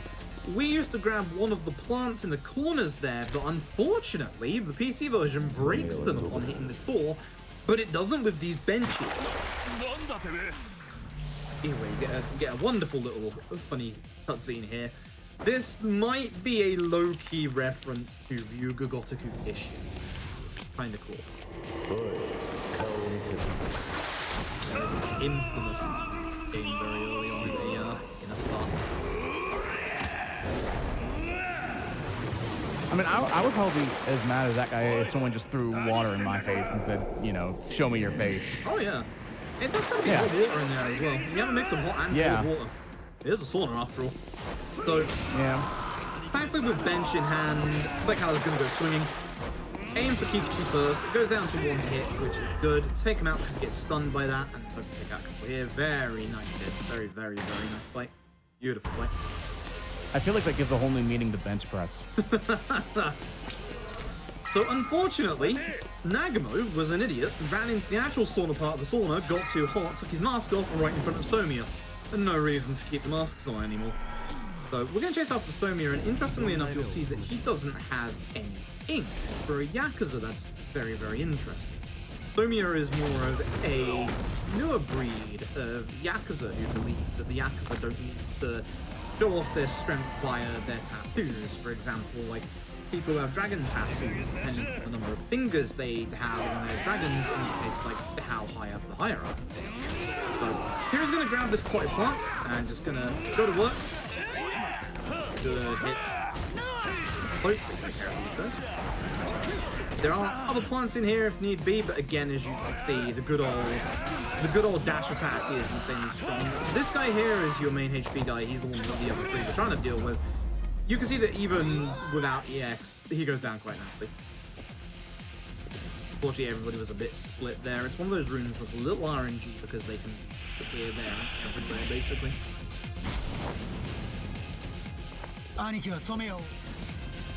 So everyone's gonna stay behind to deal with just those 5 dudes. Saikawa's gonna run off into the next boss fight. So Saikawa's gonna do this in a very specific way. I'm gonna start off with EX mode and then immediately start by doing 2 light attacks.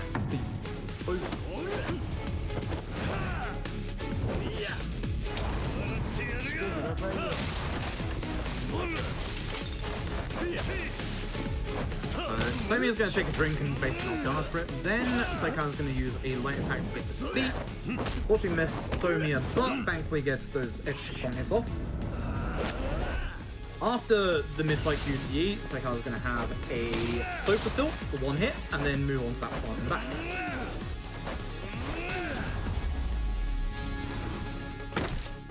I really appreciate the fact that when he was just having his drink, you were basically hitting him with the sofa. He just wasn't fazed by it whatsoever. Yep. Yep. It's just yep. That's the power. That's the power of water. Exactly. Yeah. Always remember to hydrate. Alright, so big plot dump exposition. We meet Heizo Iwami, we'll call him Iwami Senior, and Suneo Iwami, who we'll call Iwami Junior. Heizo Iwami is the leader of the big Yakuza clan in this part of Japan called the Yomei Alliance, but is also the owner of a local shipbuilding company called the Iwami Shipbuilding Company, which, would you believe, are a front for the Yakuza? Act surprised. So what? That's right. What? It's always surprising in these games. So Iwami basically kidnapped Kiryu on purpose to get Kiryu to go there so that he can meet the Tojo's ex-boss chairman, because he wanted Kiryu to oversee an alliance between the Tojo and the Yomei. Because Kiryu has obviously a bunch of respect from all the Yakuza for everything that he's done over the past like 6-7 games. Kiryu basically said, I don't care, do it yourself, and even when threatened that they would go to the Omi Alliance, the big Yakuza clan in the east, Kiryu just said, I'm not in the Tojo anymore, I don't care, do what you want, and then walked off. So, as you can see, we're now back in Kamurocho. Kiyomi has told us that the father of Haruto is highly likely a guy called Tatsukawa, who is a friend of Yuta Nagamo. He has come to Kamurocho to be a host, so we're here to find him. So Saikala has grabbed a CC Lemon, as yes, is going to be heading off to good old Stardust. If ever you need any information on any of the hosts in Kamurocho, you always go to Stardust. And of course, if you know this series, you know that Kiryu has good friends at Stardust in Yuki and Kazuki. Unfortunately, neither of them are there, and Kiryu and everyone else gets turned away at the door by a Korean group who go by the name of the Jingwon Mafia. That good-looking guy right there is Jungi Han. We'll see him again real soon, and his amazing fight team. So, the Jingwon are a group that Kiryu has had a few unfortunate interactions with in the past. Now, the nice thing about grabbing the CC Lemon earlier is the Saikala can actually just carry on running here, even getting into the fight, because the next fight is a area trigger. So you have two different kinds of triggers. You have an area trigger and a confirmation trigger. Confirmation trigger would be the kind of like using a door, using a taxi, a vending machine, and stuff like that. So, you can see that Saikala's picked up... Sir? Sir? Civilian shenanigans. So, Saikala obviously picked up that sign to begin by taking care of as many of these guys as possible. They're all actually staying a little bit too far away this time, which is unfortunate. Now, one of the nice things about Yakuza 6 being one of the early Dragon Engine games is that throwing enemies in big like opponent battles is actually really good. Really useful. But it's very unfortunate they weren't a bit more clumped together at the start of that, but you can still see the benefits of doing this. So we have been granted an invitation by Jungi Han to go to Stardust to see the improvements that they have made to Stardust, which just so happens to be a masquerade ball in the basement and a wrestling ring that comes down from the ceiling. As you do. Yeah, it's a place of pleasure, as he says. It's, I don't know, sure. But here comes two shirtless dudes fighting each other. And an amazing fight theme to go along with it. So, Saikala's going to be going into extreme heat, completely punching Jungi Han. This is going to lead into Jungi Han basically going into phase 2 immediately. Getting the good move, but either way. Easily being able to get to 1 HP. Now, sometimes, and this is a little bizarre, sometimes fights require a little extra hit to be able to go into the next phase.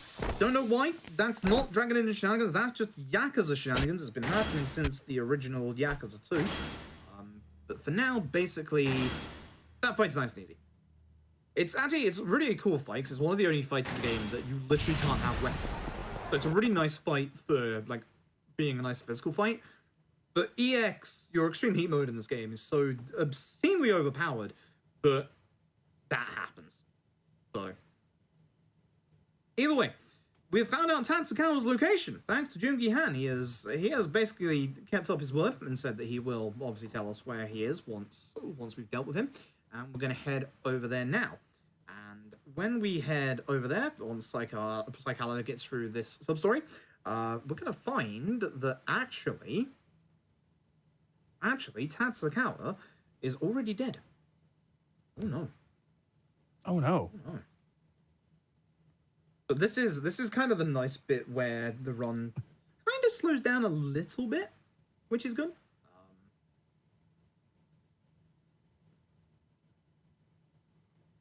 The run is actually, as I said, the first like 40 minutes or so of the run is just like a big long like boss rush, and then you get these like small little downtimes.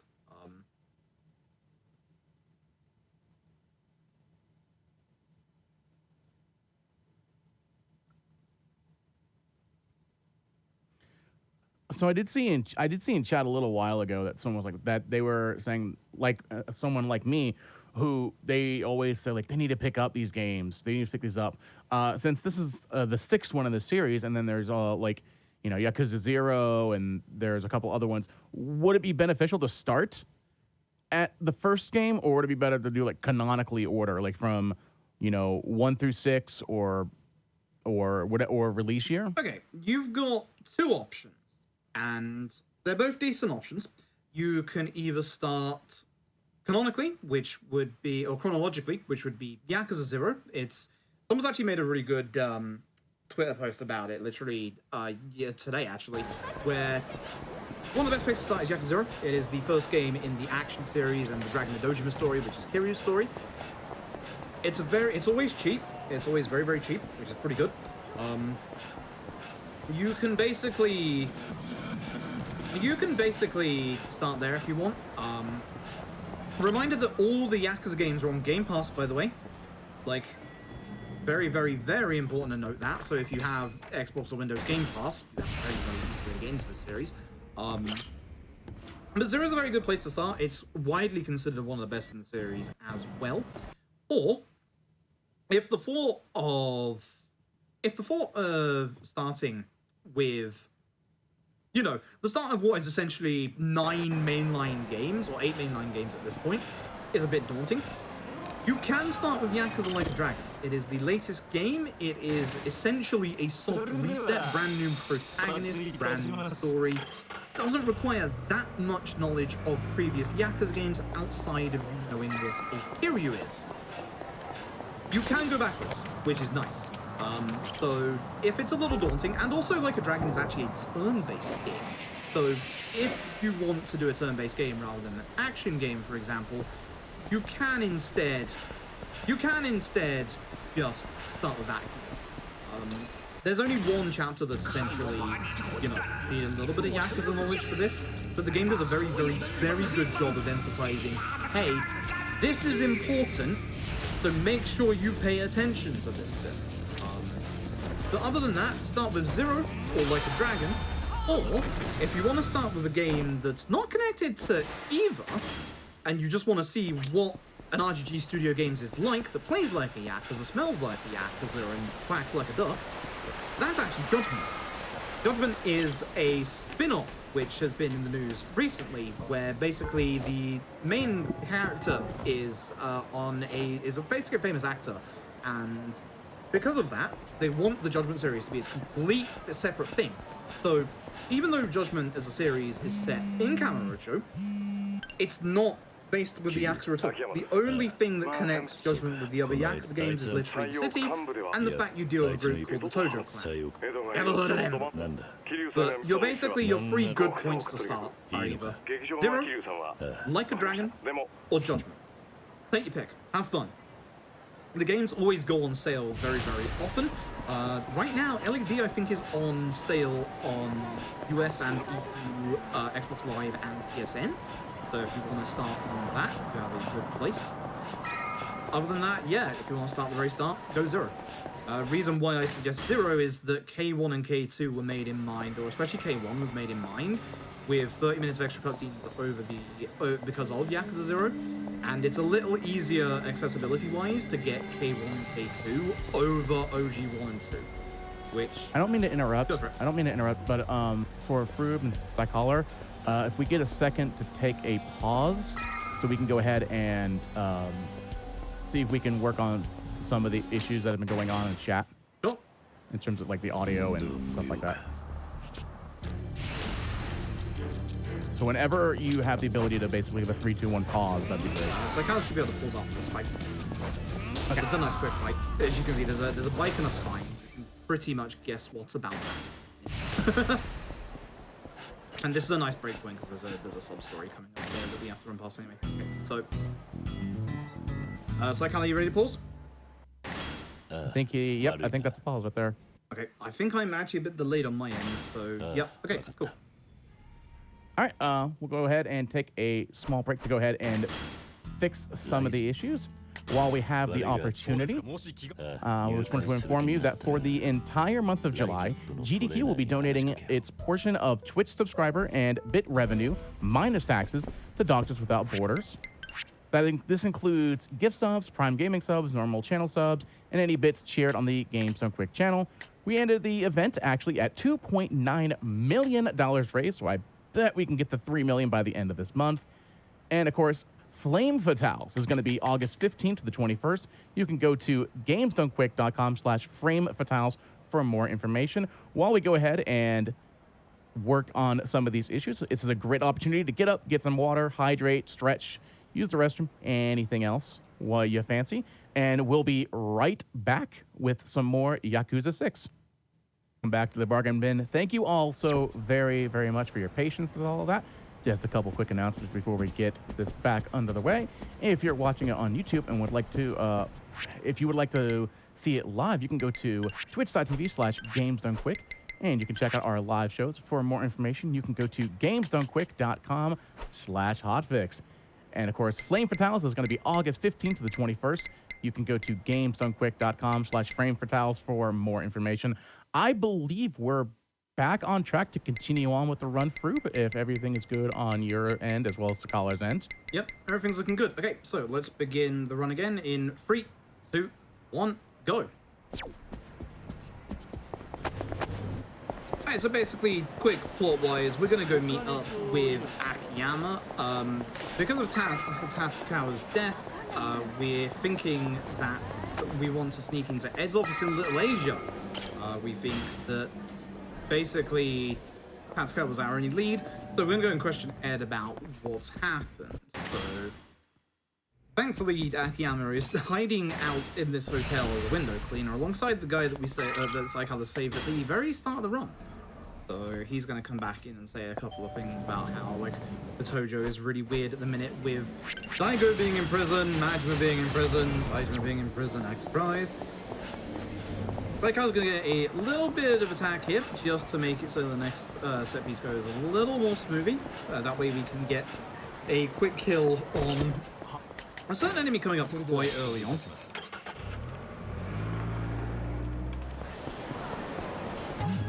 Go into Serena, go and wake up the boys, and then of course grab Ace Lemon.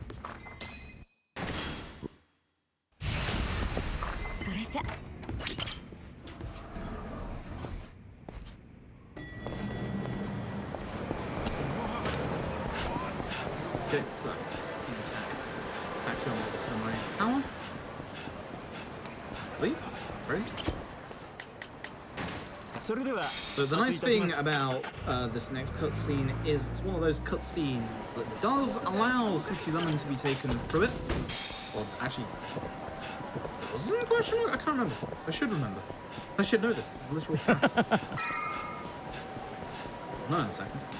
It does, yes. So basically, it's like I was going to drink this towards the end. It's the next cutscene that doesn't allow you to take it through. So Psychon's basically holding on to this drink to make it so that it's going to last for the majority of the set piece coming up next. Oh, nice. We actually got the lucky Akiyama, but then Akiyama got stuck. So what you can have here is you can have Akiyama actually push you down the entirety of that little alleyway, which that helps a lot. That helps an insane amount. He literally pushes you all the way. And then slams the door in your face. For some reason that happens in the PC version. We think it's to stop like soft locks and stuff like that, but for some reason it just happens. It's also a pretty loud slam if you're trying to sneak around like that. I'm not sure if slamming the door is a good idea. Exactly. This is supposed to be a stealth mission. So because it's a stealth mission, we can only walk around here. We can't run, unfortunately. We're going to be getting into a fight very, very shortly. This is a chef who is clearly very unhappy at his current occupation. Little menacing there, sir. So the old strat was to actually just follow Akiyama through this bit, but once Akiyama goes here, we're just gonna walk in front of the chef, and Saika's gonna take care of the chef very specifically by going into this corner, grabbing this cart, breaking the side here to get him a bit closer and to get to the door quicker, and then hit him twice. Decent positioning as well, which is good. So at the start of this, Kiryu's actually going to be able to run a little bit because Saikawa drops the cart. So that way we can just get to the door a little bit quicker. And Akiyama's going to get a little confused looking at stairs. I do too sometimes. Yeah, same. How do stairs work? How does upwards elevation work? Well, there's your first instance. I mean, I've fallen upstairs before, so I mean... Yeah, same. And down. Yeah. So Saika's gonna go over to the door, grab the bin, and hopefully take care of the chef. The chef is unfortunately a little far away. Thankfully, the other guy seems to be coming over as well. Nice. This is gonna have you by the door via the end of the fight, where again, we'll just get to it a little bit quicker. Reminder that this is a stealth mission. And Akiyama just yelled out Kiryu's name. Yeah, as you do. Just casually, just, you know, supposed to be here very, very discreetly and just, hey, Kiryu, get on with it. So we're going to be going into the next part of the building. Looks like we just run away. Yeah. So we're going to go into the next part of the building via this little bit here. You can tell that they were really happy with the Dragon Engine and having like different methods of traversal. So going to be going into this next office and getting into another little fight real quick, cause guess who? Still not dealt with.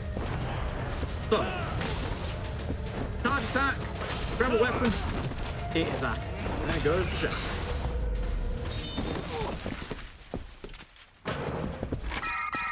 That's a way to end.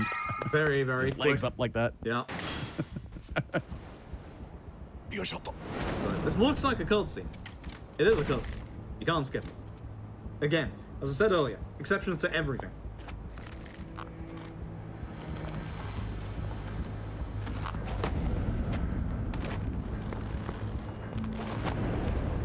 I will say, it looks very, like, the graphics and the backgrounds are very, very well done throughout all of this.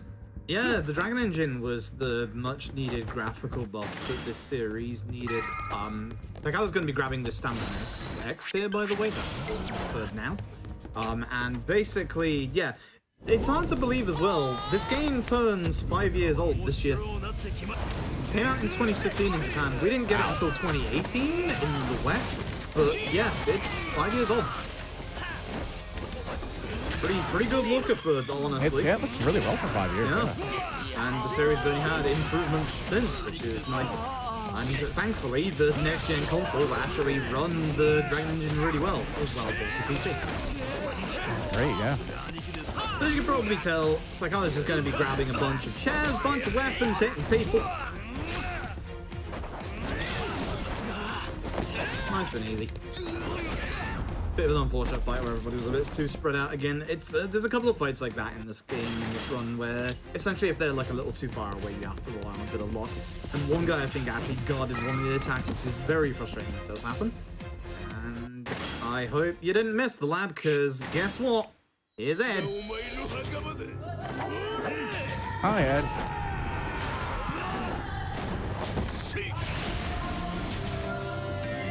So Ed has admitted that he was the one who murdered Tatsukawa, but said that it was actually unrelated to Haruka.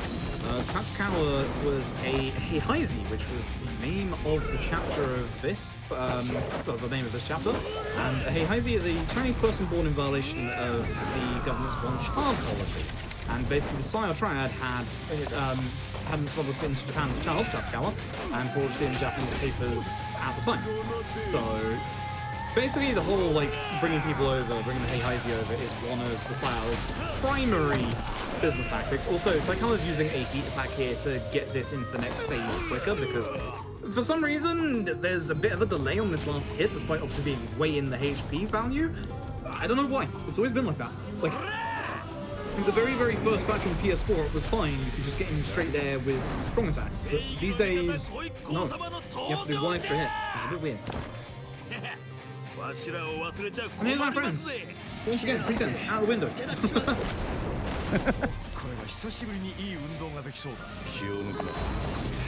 you can see, Ed's on one hit. Ed, in the PC version, for some reason, Ed gets hyper aggressive at the start of the fight and attempts to hit you, which he's supposed to do his charge attack. Oh, he does do his charge attack on the base PS4.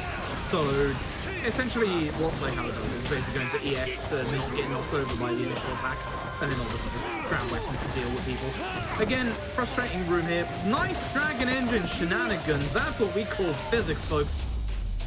If you hit bodies or certain objects at certain like elevations or certain angles, sometimes you fly. It's great. It's absolutely great. Master Zoe's here. Everybody loves Master Zoe. So is another guy who goes by the name of Big Lo.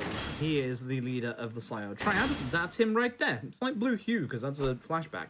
So, Master Zoe is also in league with the Sayo Triad, even though he's a member of the Yomei Alliance. So, Master Zoe wants everybody killed, but Big Lo says that they should be spared. No.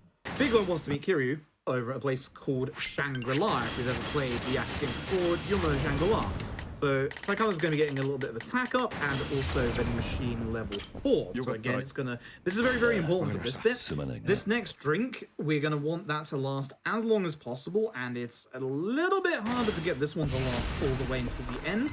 But if you can get rid of the final boss of this chapter very, very quickly. So we're going to have to hope for a little bit of fight luck in some of these fights coming up. But essentially, Yuta, interestingly enough, knows Chinese. And Big Lo, in one of those cutscenes, said, "There is a secret Nonomichi which cannot be discovered. We must guard it with our lives." Interesting. So, as you can see, we take the drink as late as possible. And then as soon as we get to Shangri-La, we are going to be able to start the set piece and hopefully get through it as fast as possible. So, Shangri-La is all busted up like this because of the events of Yakuza 1 when Kiryu and a certain Majima had a fun night here. A little bit more destroyed as well thanks to the events of K2. Nice to have that continuity there. Yeah, exactly. It's one of those things, like, one of the boxes in the top right, Kiryu was all like his thoughts, but like, I've got memories of this place or something like that. You can get slight shenanigans there where if the hammer hits the swinging light bulb, the light bulb can break your hammer. I've had that happen before, it's infuriating. Either way, say hello to the resident dungeon master. This is Hangman. Don't ask. Yeah. Can't tell you. Literally, guy has no lore, wish he does. That's Hangman. In the Japanese version, Hungman, which probably guess why. So, Saikawa waits for half a fraction of a second on the beam there so that the first roll doesn't hit them. Let's carry those two on the kick, then that guy, and now grabbing a sledgehammer to break through. Basically, any of these like barricades, you're going to need a two-handed weapon to be able to break through them. So, once again here, pushing forward to try and get through with getting hit as many times as possible. A little delay there to stop getting hit again at the end. And then as soon as we get here, Hangman has some incredible jump on and build of reach. That was, yeah. That's an incredible jump. Fun fact, Hangman is the first boss in this game that can really destroy you in the speedrun. because not only does he have an insane amount of damage, he has not an infinite combo, but one combo that has enough to it that if you get caught by it, will take you out in one go from full HP. So Hangman is kind of scary, and that's one of the big reasons as to why we need this CC Lemon buff to last. I will say, I want to know where I can get these drinks. You know, I'd love to be able to have a drink that can like buff up my strength. Same. I've had the real CC Lemon once before. It's really, really good. It tastes like lemonade, but it tastes like actual clear, like kind of less carbonated lemonade. It's really good. Wow. I'm not sure if I got stronger. That sounds really... That sounds really tasty. It is, actually. Like, it tastes like somehow a healthier lemonade. It's pretty good. But as we said, two-handed weapons to get through every single barricade here. As soon as like Hylics goes across this gap here, there's going to be a set of sledgehammers on the side. We have to grab one of those here because it's the only way to get through the next one. And then there's going to be one enemy that has a very giant HP bar coming up. So, good old EX. Yes. The enemy on the right. Look at the size of that thing. It's like a mini boss HP, but also he's already dealt with. So, okay. so it's like kind of ends the EX early. You can do that if you press the EX button, which is L2 on the PlayStation, ahead of time. You see down the very bottom, Hangman is still hanging out. Like Hylics actually going through here very, very quickly and has a good amount of attack left. EX for this room where there's a couple of really strong enemies in here. Always go for the barrel because, again, the barrel in here, two-handed weapon, one of the better weapons for swinging at multiple enemies. Goes after certain enemies that don't go towards them first. That way they can just deal with the single stationary enemy at the very end. And now with this, thankfully, Psychar is going to be able to get to the penultimate fight of the set piece with the attack buff still on, and has more than enough to be able to get to the final fight with it on. So we're going to cheekily grab Sledgehammer here. And hey, guess what?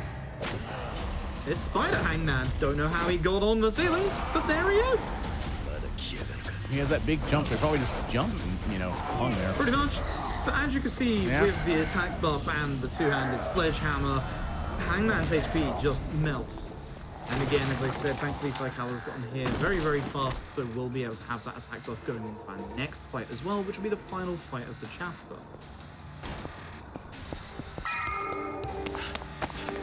Now, as you probably have seen whilst going through here, Somi has decided to come along as well, and basically Somi wants to shoot big loads as his talks and negotiations were a ruse, and basically we're just going to deal with him.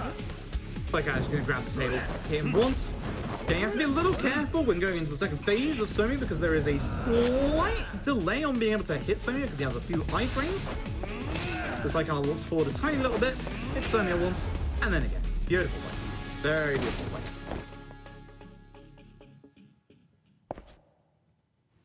fight. So, Somiya admits that Sugai, the current acting head of the Tojo, did conspire with the Saya Triad to remove Daigo.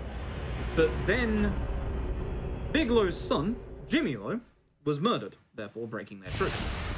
Somiya denies that the Tojo killed Jimmy Low, but it was actually their secret financial backer who wanted him dead, Sunio Iwami, okay, Iwami Jr. So, here you basically found out that the Sayo killed Tatsukawa, but hasn't found out the reason why, but does say that Tatsukawa is not Haruto's father. It says that Haruto is actually more important to everything that's going on than anyone knows, and immediately we find out that Patriarch Hirosei, aka Takeshi, alongside Haruto, has gone missing in Onomichi. So Psycho's going to grab his CC Lemon and stop there, because as you can see, the cutscene trigger is right there. You can't get that drink off fully just before you get into it. So, starting off this fight with a throw, because again, as we said earlier, throws are very, very good for multi-enemy combat. Okay, everybody is a little too spread out here. fight for you to take care of him. He's still locked alive, which is unfortunate. You do have to take care of all the enemies in this section. Hopefully they don't get stuck on the street, because I've had that happen a couple of times. Looks like they're taking care of them, which is good. Two very nice dash attacks, taking care of those 4 enemies.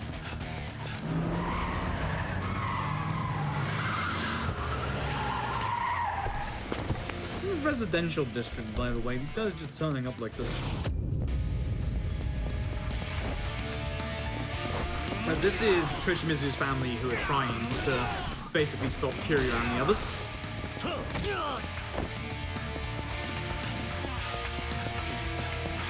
Looks like they did take care of the other guy, which is nice. Now this is a bizarre bit. A very bizarre bit, because coming up in this bit here is going to be one of the enemy's AI that's just going to break. It's a little weird. There's one like this in pretty much every Dragon Engine game, or every action Dragon Engine game, where an enemy will just not move. They won't do anything despite the fact that they're supposed to move. The one in this game is in this fight. He's next to the car. You can see him on the minimap on the left-hand side. So that guy's going to take care of most of the enemies, and he's fortunate. He's actually activated slightly early. That's nice. Usually he doesn't actually activate until you get close to him, which is really stupid and bizarre. Don't know why, but thankfully he actually started early there. If you get some lucky hits at the start of the fight, you can leave Yuta and Nagamo to deal with the last few enemies. You'll usually go after the guy behind the car, because usually nobody else will go after him. But thankfully he actually activated himself quite early. One of the reasons for that is probably the higher FOV. You've obviously been seeing through the run that the FOV is set to being higher. There's a couple of reasons for that. One of them is fight spawns. Fight spawns act a little differently at higher FOVs.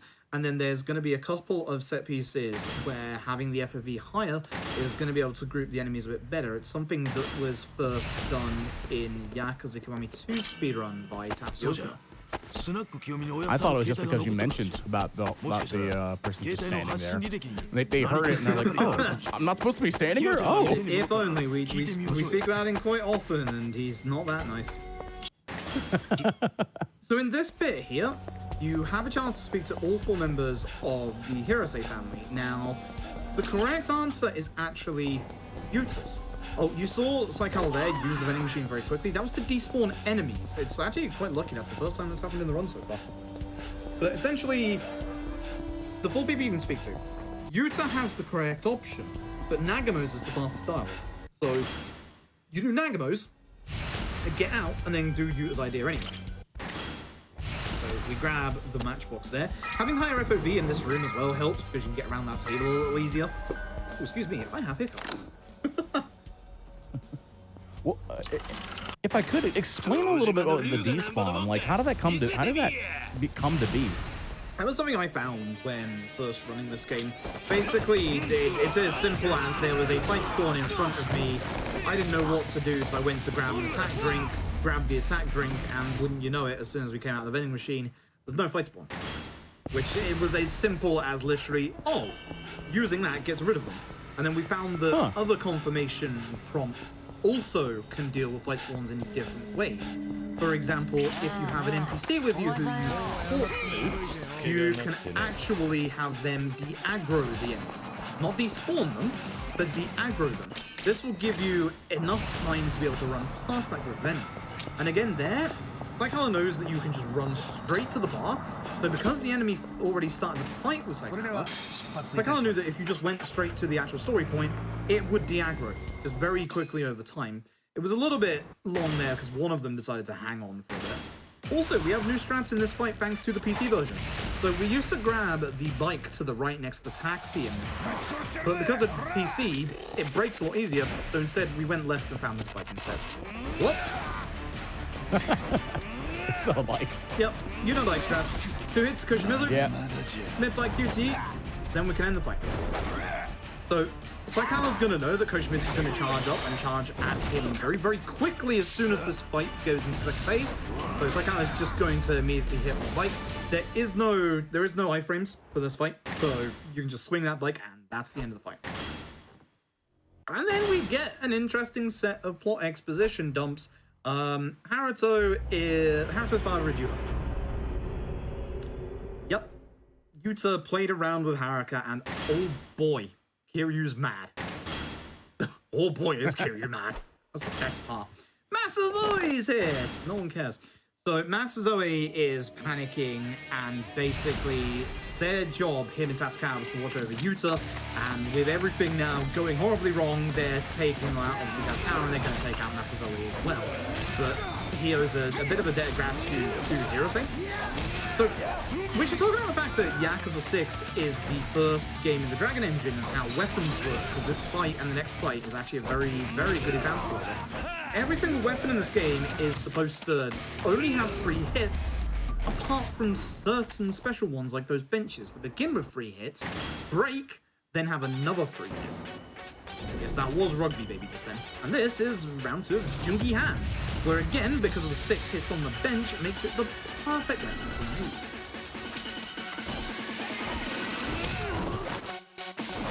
Hopefully Jungi Han doesn't get a quick guard off. He sometimes can, which is unfortunate, but it's looking good so far. Great music too. Oh yes, Jungi Han's music is fantastic. The entire soundtrack in this game is fantastic. Same with the other Yakuza games. Unfortunate. So that's the one move you don't want to see at the start of Phase 2, because that is a move where Jungi Han, as you saw, got a whole bunch of height drop. So no matter what Saikawa did, wasn't going to be able to stop getting hit there. And unfortunately, as you saw, that hit connects through anything that you do, which basically means you're going to get hit. So a bunch of attack buffs and combo speed level 2 for the next thing, and boost hit attacks max, as well as Essence of Raging Dragon. So this is all for the next set piece coming up. Get interrupted because Yuta turns up and has somehow lost the baby. Good job. Good dad. Oh no. So at this point, Yuta's gonna start moping around, and Kiryu in his anger is just gonna punch Yuta through a door as you do. And Nagamo is gonna be all like, yeah, no, serves you right, fair enough. And we're gonna go back and rescue Haruto, who has been taken by Jungi Han and the Jingwon Mafia over to a small fishing island. Again, the Jingwon, much like one of the load screens says in this game, Jingwon never forgive, the Jingwon never forget. They still have massive beef with Kiryu. So we are going to get to see one very quick instance of the save load here to get rid of that fight spawn. If that fight spawn appears on the right-hand side of the road, you're actually okay. But because, unfortunately, it was in the way of that vending machine, Saikawa did have to deal with it. Saikawa took a little bit of a sidestep there, as you saw, because as you see, the cutscene trigger here, unless you have, like, perfect movement, aka you start the drink immediately, you will get interrupted and go straight into the set piece and not have the drink buffer. So it's better to take that half a second to make a slight turn and go back to make sure you get that drink on for this entire set piece.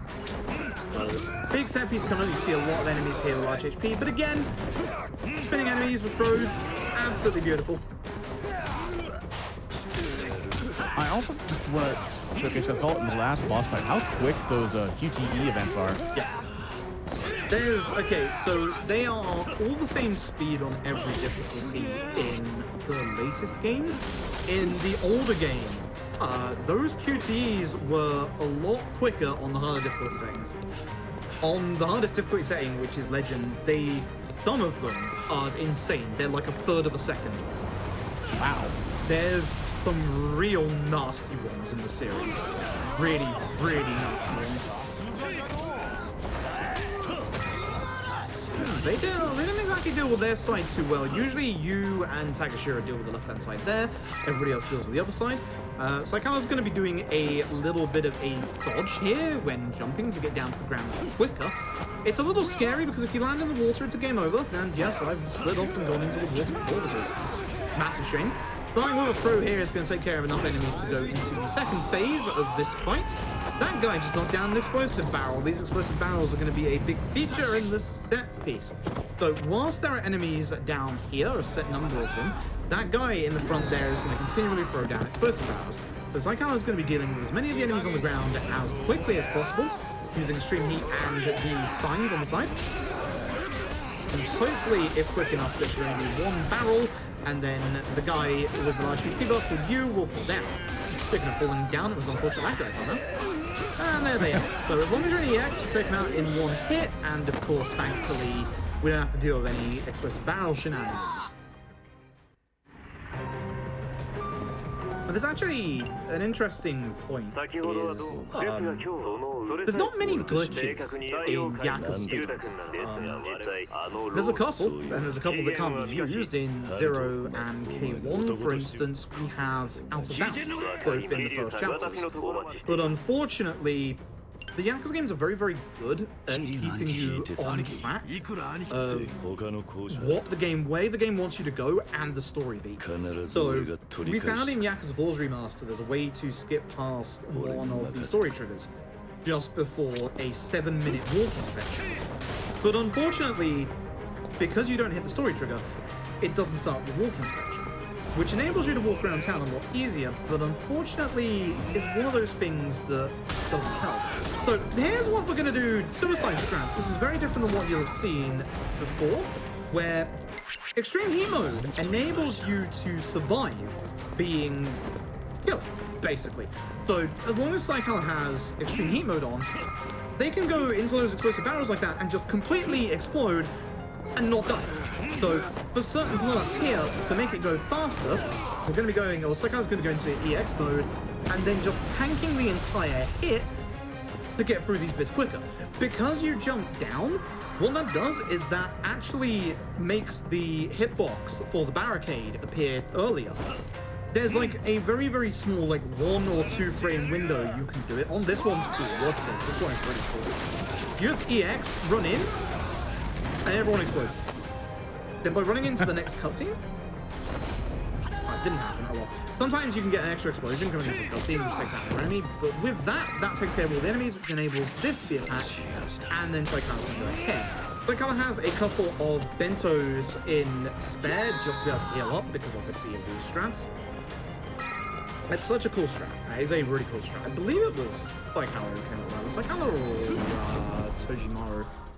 Both of them came to run Yakuza 6 when the PC version came out a couple months ago. I think it was like 4 months ago at this point. So yeah, weird strat that we do here. We grab an explosive barrel and use it to hit somebody. It's bizarre. If the third hit hits the enemy, it explodes.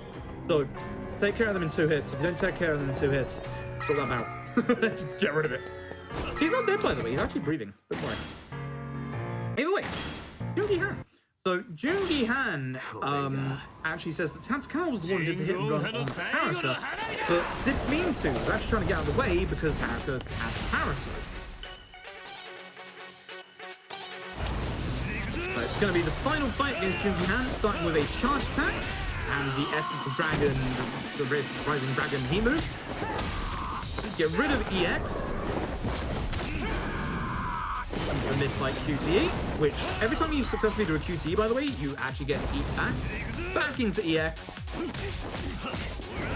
and the usual combo. So the interesting thing, from Lemia 2 onwards, the bosses in this game, when you use your Extreme Heat combo against them, basically the way that Extreme Heat works in this game is 4 light attacks, and then you go into that rush combo where you like punch them rapidly, and then it goes into the heat attack. The problem that you have is that from Somia 2 onwards, usually the bosses are going to start guarding against that. What Psychal did there is, on the 3rd hit, Psychal actually did a strong attack instead. This strong attack bypasses the light combo and instead does a kick that leaves the enemy in kind of like a stunned state that you can then get another hit off and do the heat attack. Sometimes, rarely, they will guard. Sometimes, less rarely, it will not count as a hit and will not do the heat attack. Don't know why. It's a Yakuza 6 thing. Thanks, Yakuza 6. Appreciate it. It's a little bizarre. But essentially, you'll be seeing that in a lot of the fights from now on, in a lot of the combos of your lights into strong, your extreme. Either way, plot stuff. Jungi Han, dead. Shot by the mysterious person there. Don't know who. Masazoe, shot dead. Mysterious person, same person. Don't know who. So, Sunio Iwami Jr. wants to take over Tokyo. It's why he's using the Jingwon. And the Jingwon were the ones who murdered Jimmy Lowe on Iwami's orders. The Jingwon have been trying to kill Big Lowe as well, but they've been unable to locate him. Which is why Jungi Han wants Yuta to be the one to kill Big Lowe. Because here's the thing. Yuta's father is actually Big Lowe. Yuta is the heir to the Sayao Triad. At this point, Yuta's about to be what we like to call a bit of a dumbass. So he's got a really bad idea. Yuta is going to go and get drunk. And he's going to go and meet his dad for the first time. Except the problem is that only one of the bottles of alcohol has alcohol in it. The other bottle has gasoline. Wow, that's a difference.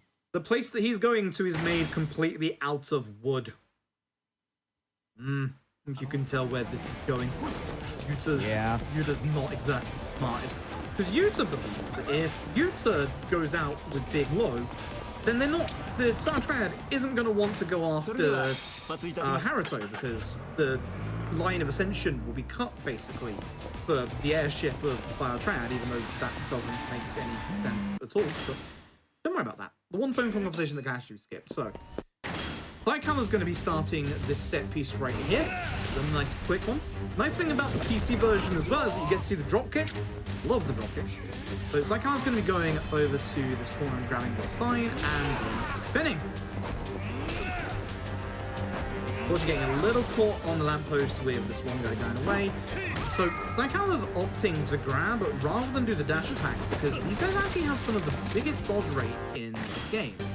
There's actually a difference between the normal Yakuza enemies and the Star Triad enemies. The Star Triad enemies actually have more dodge than the normal Yakuza enemies. Unfortunately, everybody is kind of a bit split here, this guy being a pain. So it's like I was going to be grabbing this chair and using this against the barricade to break it instantly, using EX to basically cancel out dropping the chair and going forward.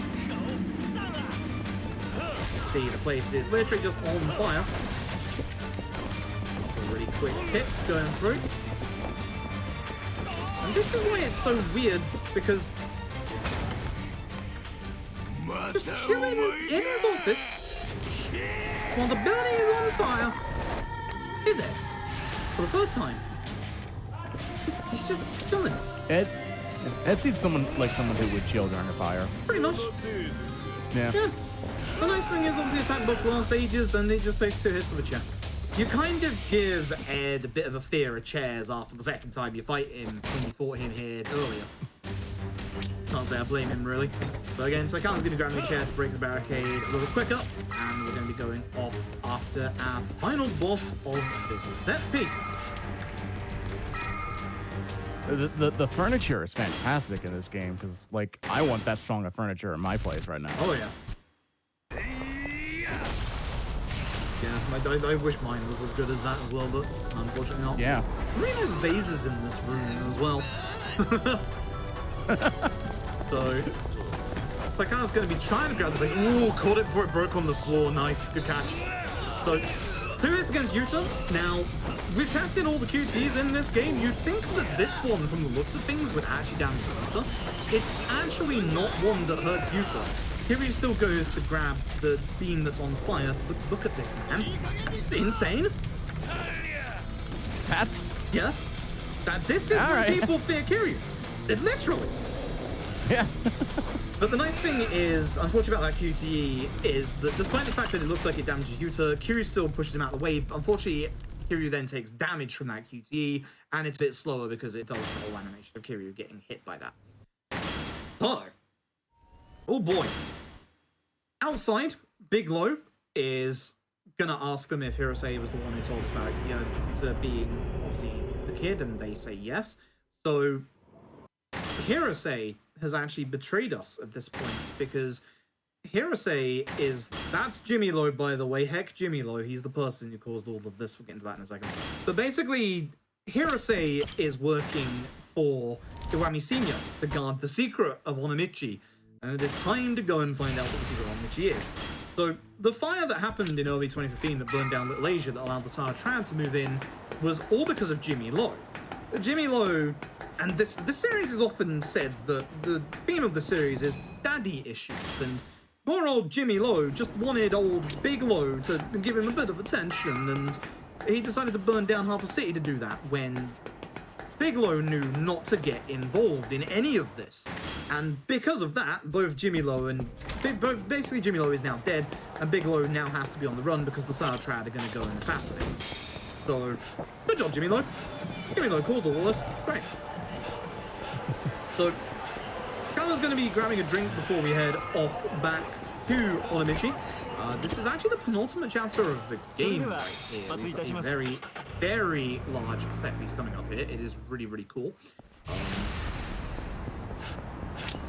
So, Iwami Jr.'s whole plan is to take control of Tojo so he can overthrow his father and Koshimizu, Yome, as well as obviously his father's shipbuilding company. That way they'll just basically take over Japan. There's like the largest Yakuza group. So, in this fight, you might be wondering why Saikawa wasn't going for the first guy in the pack of enemies. That's because you can't actually grab him. Also, nice to about the PC version of this cutscene. It's not that loud. So fail the cutscene intentionally. It's a little bit quicker than actually doing it.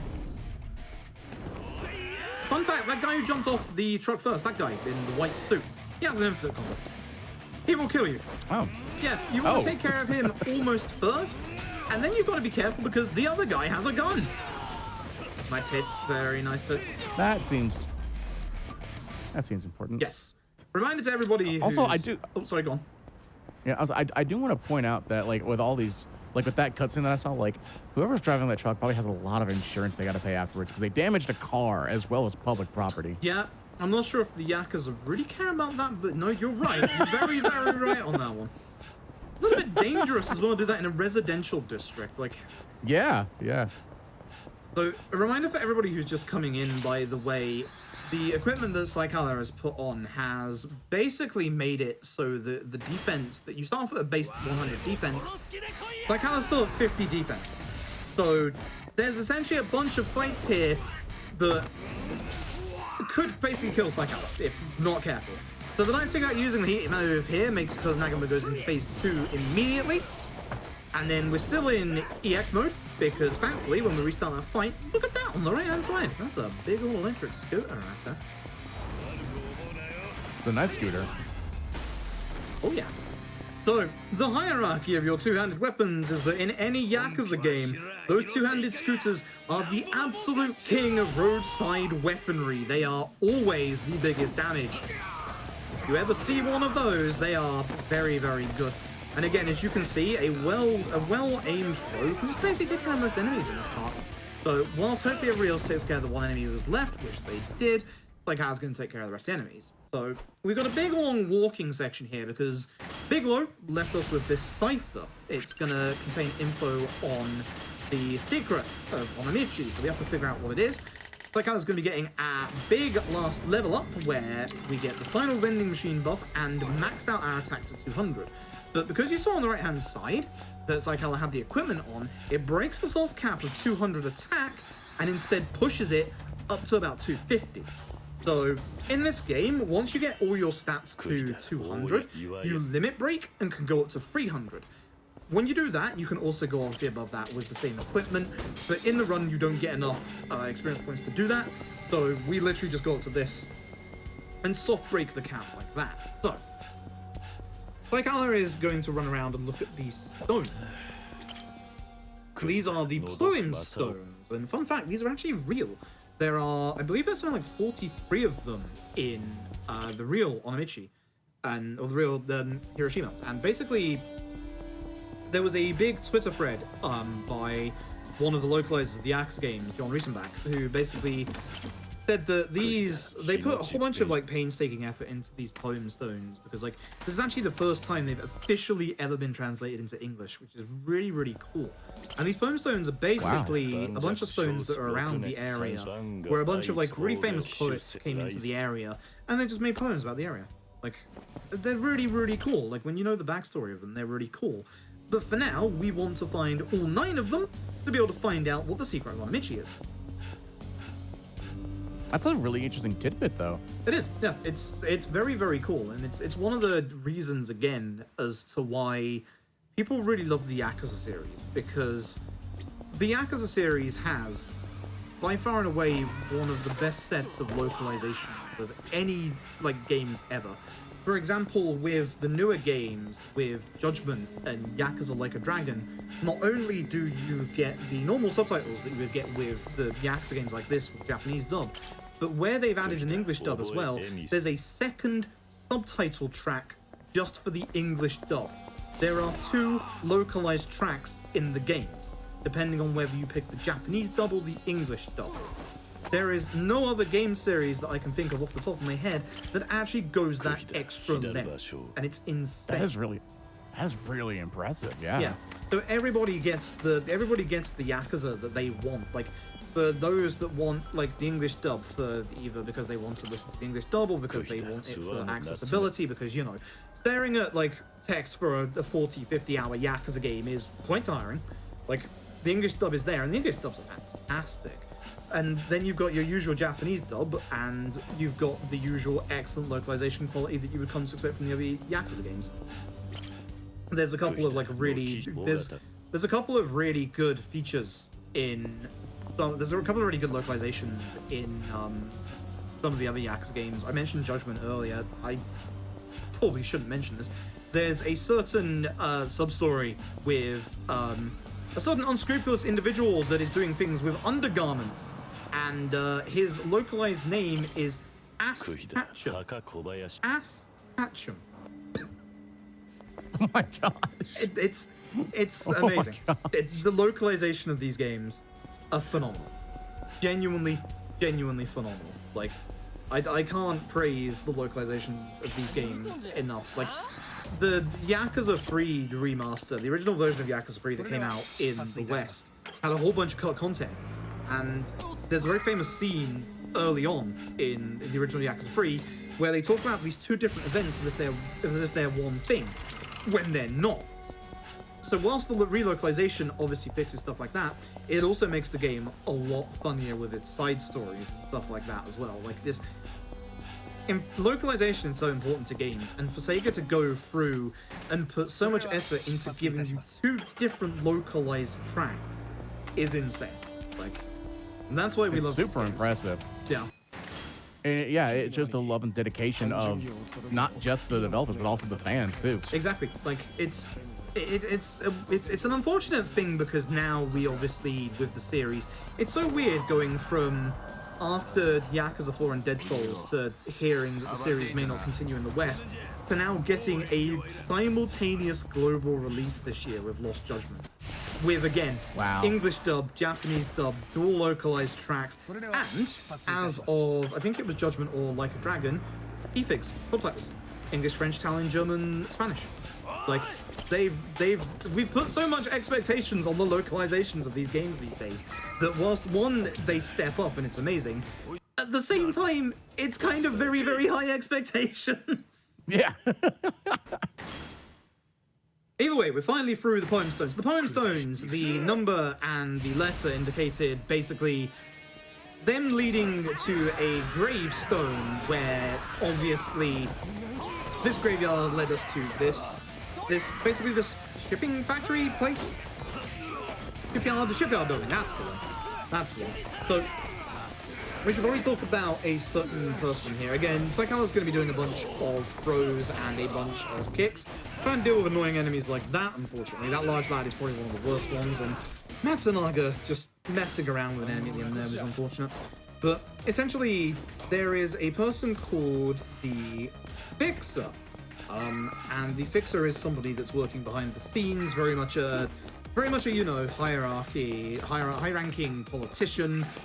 Basically pulls the strings behind everything, and they don't want the secret of Onamichi being exposed. So we're here because we know that the secret of Onamichi is here, and we're here to find out what it is. So there's a big long set piece. It's really cool. There's a boss at the end of this that is very, very dangerous if you let him be. And I've mentioned his name a couple of times. You'll get to see a very, very cool celebrity coming up. Is it Ed? I wish it was Ed. Unfortunately, we've seen the last of Ed. Fun fact, actually, you fight every boss in this game multiple times, apart from 3. So Matsunaga only appears in the baseball fight. Akiyama only appears in the Chapter 2 fight at the hospital. And the final boss is the only time you fight the final boss, and you'll see who they are soon. Every other boss you fight multiple times. Ed you fight 3 times, Jungi Han you fight 3 times, but the person you fight the most in this game, for a grand total of 4 times, is Nagamo. First time for the tutorial, second time in Chapter 3, third time the chapter, no, the baseball fight, and then 4th time the start of the chapter. Here's the one you fight the most. It's nicely evenly spread, though, it sounds like. Yes, and it again goes and shows that literally, like, again, this game is like one big boss rush at times. It's really frantic, this run. It's really good. And again, the whole, like, 50 defense, look at Saikalla's HP. Like, Saikalla started this with full HP, and is already down to half. Like, Wow. this place is dangerous. Like, the way that the Yakuza games do things, and it's a lot more obvious in LAD because it's turn-based, you can see the enemies' level bars. But every couple of chapters in the Yakuza games, your enemies will get a bit of a buff. HP, defense, and attack. It happens, I can't remember the exact times it happens in this one. I'm fairly certain one of them is when you go back to Kamurocho in chapter 7 to go fight Jungi Han.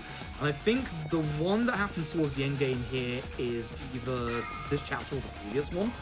But essentially there's like 3 different times in the game where the enemies will get a little bit stronger.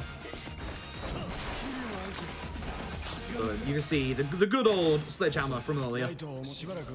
So this is where things start to get a little scary, because all the enemies here, or most enemies here, are going to have knives.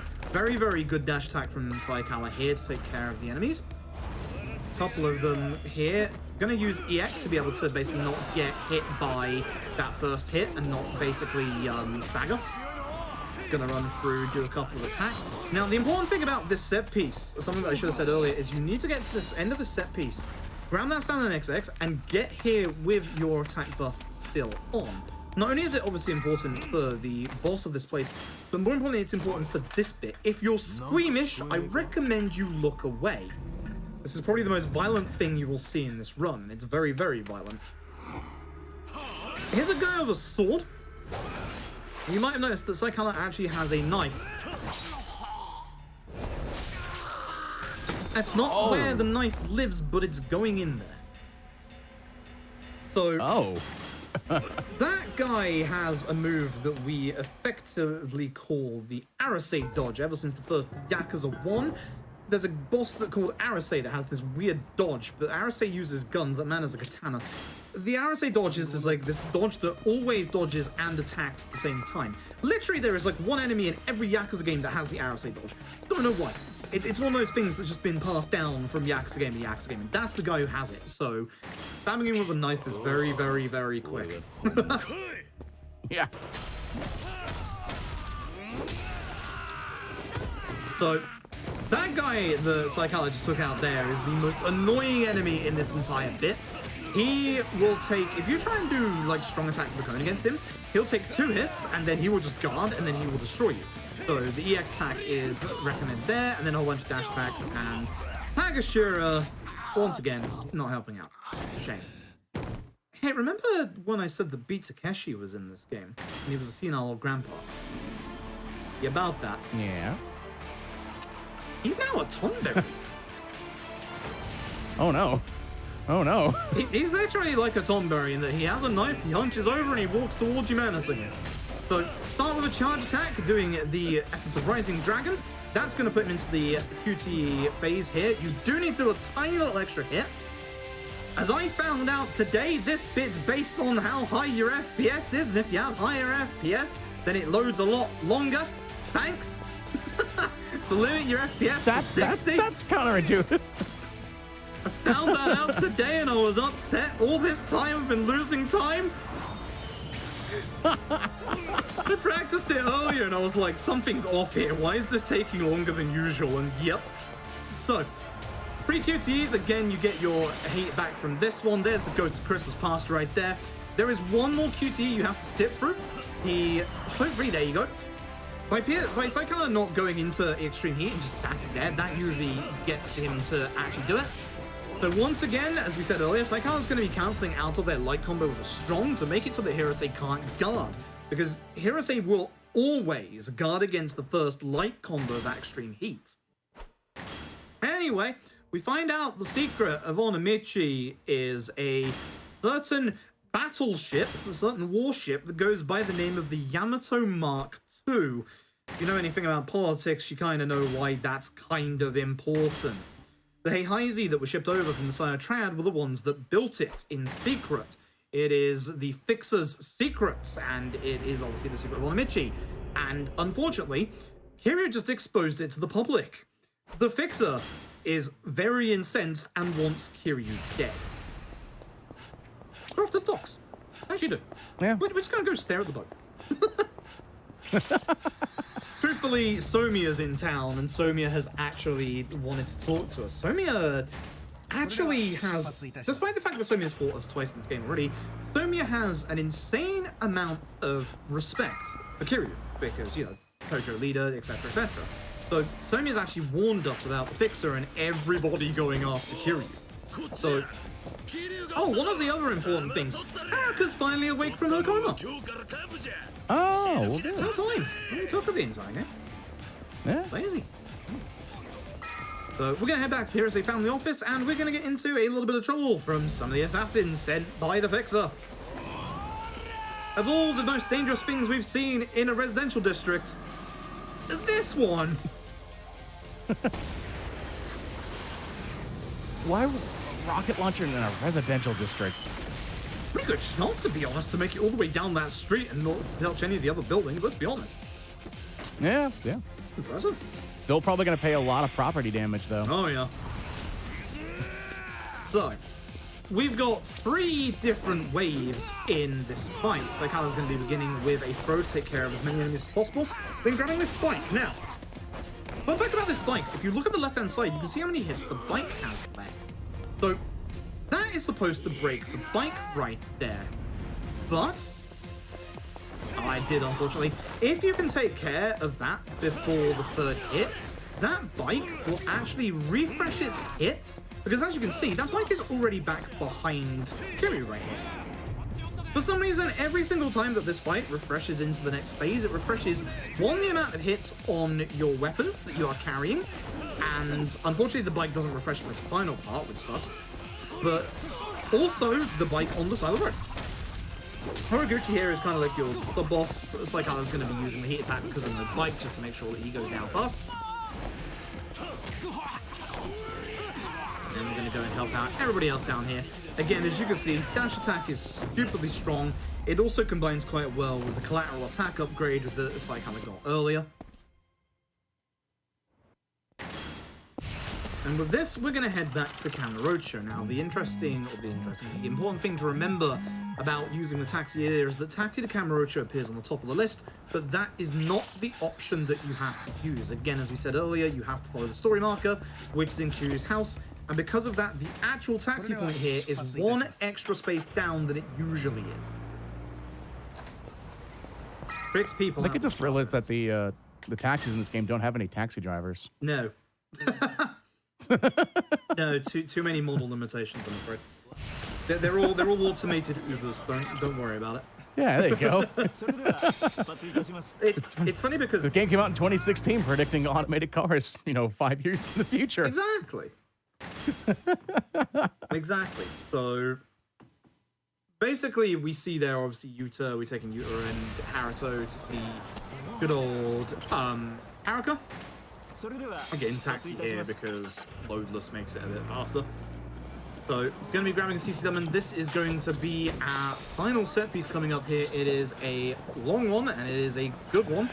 If you've ever played a Yakuza game before, you may know of the name of the Millennium Tower, the big structure right slap bang in the middle of Kamurocho.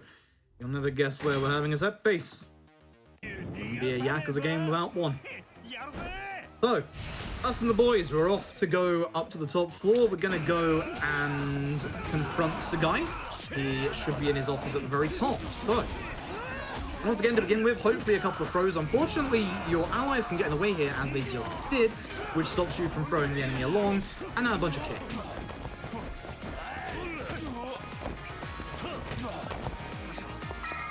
So, with them dealt with, you don't have to deal with anyone on the top floor, you don't have to deal with the guys on the bottom floor. So Saikawa's going to be jumping off the balcony here to get down a little quicker to these guys. And then obviously doing a throw. If anyone drops down, it's fine. You just want to deal with the guys who are down here originally. Now, you can sometimes have one of your allies jump down here, which is kind of nice. That's unfortunate that didn't finish him off. Yeah. There you go, that was the last one that was originally down here. So, Another wave of enemies down in the lobby. Like ours, we're going to be doing obviously dash attacks. You sometimes get hit from behind by this guy. It's unfortunate. Quick little kick. Again, more dash attacks. And once they're all dealt with, we can carry on. So, with this, there's going to be a whole bunch of enemies that are going to appear behind Saikala. So, what's going to happen instead is Kiryu, Akiyama, and Yuta are going to go up whilst the others stay down here and buy them some time. Good for them.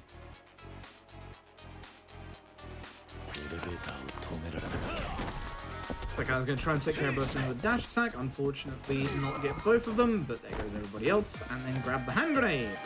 Jump over the railings, go into the next bit where inside of this residential building... I don't know what is with the Yakuza these days. So, gonna throw the grenade there, take care of this guy, and take care of the large lad who is next to it. And yes, they're firing rockets indoors. The EX is to stop getting knocked over. That seems like a great idea. Right? The Yakuza don't seem very smart. Yeah. Well. Grabbing the hand grenade here. Right against that guy. Dash attack that guy. Takes care of the other guy. Lovely little computer cutscene explosion there. I mean, it looks like it's not doing that much damage to the like floors or anything, so I guess it's okay. Somehow. Yeah. So Yuta does a dumb and walks forward without opening his eyes and gets stabbed. Good. Good job. He's got all this new resolve to be a good dad and already gets himself stabbed. What are you doing? So the nice thing about not having a weapon in hand is that you can just grab this table in the middle of the room straight away and use it against the enemies. It's the only weapon in the room that will actually take care of the large HP guy in one hit. That's the reason why you don't want a weapon when going through that bit. Then we have a wonderful little throwback to Yakuza 3 here. Oh boy, that's a helicopter.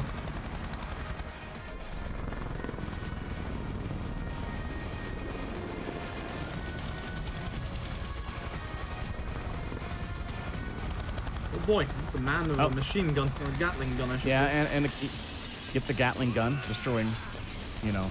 You can tell that with this engine, they wanted to flex with that glass tech, can't you? Yeah, just a little bit. The nice thing is they actually, again in the PC version, in certain scenes, toned down a few of the screen effects. In that bit there, in the original base PS4 version, it actually flashes quite a bit.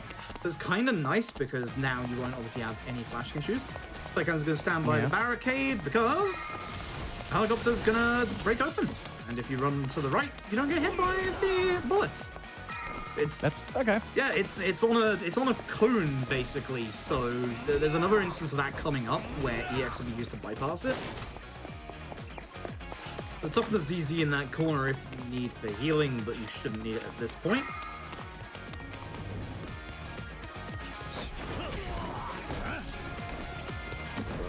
Going to be trying to gather as many people as possible here for these hits with the seat. Fortunately, that guy decided not to come over, and Thigh is being a big pain today. And here comes the helicopter again, so obviously use the big stone pillars, hide from it. Yeah. Just think of all the civilians that are just down there and just, you know, just having a nice stroll and look up and then there's glass that's falling. Oh yeah. I mean, the Yakuza mostly own the Millennium Tower anyway. You should play the event. You should play Yakuza 0 to understand the events of that. Not saying you all should play Yakuza 0, but you all should play Yakuza 0. Please play Yakuza. And then please come speedrun Yakuza. I should actually mention, I guess. We obviously have a very thriving speedrun community for the Yakuza games. Everyone always asks us what's the best place to start speedrunning Yakuza. The easy answer is Kiwami 2, but the obvious answer is just whichever one you fancy. If you have a favorite Yakuza, do that. Like, there is no real, you know, stay away and avoid this one. Like, 5 might be the longest run at just under 6 hours. Tapioca said that recently. But the nice thing is, it's not a wrong answer to go for the long run. Like, Yakuza 5, as we were saying earlier, actually has some of the craziest speed tech in the entire series, with the only working out of bounds, which is really cool. So we intentionally, or Psychella basically stayed away from those seats intentionally to make sure that they would be still here. And now we're going to do the helicopter skip. So, extreme heat, run through, getting shot. Look at that HP damage. Once again, as we said earlier, being down to just 50 HP causes your HP to just drop. This is why Psychella picked up a Stamina X earlier.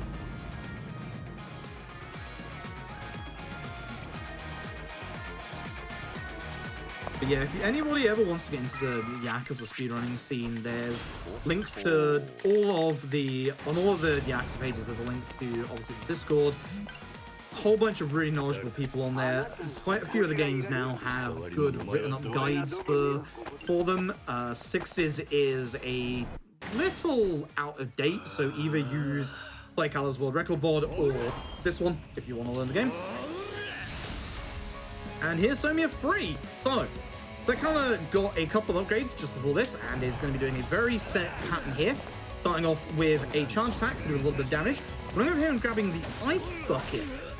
Doing some strong attacks to put Somia into phase 2. That's a strong Ice Bucket. Yeah. Going to be grabbing another one. And the important thing here is that Psychella needs to be in extreme heat for what's coming up next. So this is something that I believe Psychella found during this fight. So this is brand new tech to this fight. Well, I say brand new, it's like 2 months old, but it's still brand new in my eyes. Basically, Psychella is going to intentionally fail the mid-fight QTE. This, because you're in extreme heat, we don't know why this works, but because you're in extreme heat, it's going to cause this bit to end early. The entire QTE is supposed to still play out, but because you're in extreme heat, you just punch Somia. That literally saves you like a good 30 seconds. Like, it's a big time That's save. it. Wow. It's actually huge. That's an interesting way to find that, too. Yeah, it literally, like, it doesn't work if you're not in extreme heat, which is the reason why I never found it before. Because, like, whenever I tried doing, like, the QTE stuff, it was always not in extreme heat. But in extreme heat, for some reason, it skips it. Yeah. Psychella's going to be grabbing the final CC Lemon of the run because it is time to take down the final 2 bosses. The first boss of which is the only boss in this game to actually have 2 phases. Probably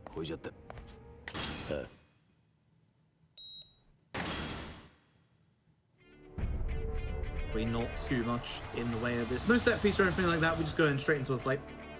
So, there's going to be a bunch of enemies, and in the middle of them is going to be Koshimizu. The only person that needs to go down in this first phase is Koshimizu. You do not need to worry about the ads. Now, you do start this without any EX, obviously. So a nice dash attack is going to fill that right back up. Raikula's going to be going and trying to hit Koshimizu. It's a little hard with all the enemies, unfortunately. Unfortunately, hit the guy in front.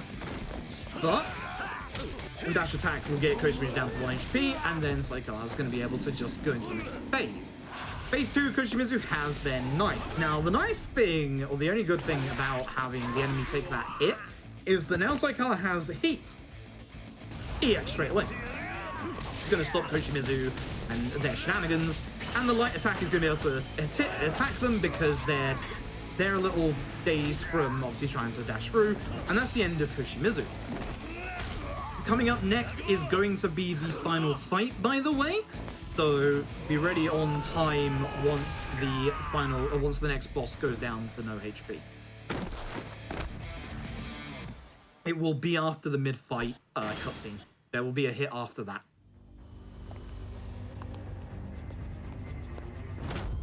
You know it's serious. The shirt's got, taken off. Yep, that's the sign that stuff's going down. Yep. Always has to be over-exaggerated, but we love the series for that. There's Sagai, by It's the a way. good over-exaggeration.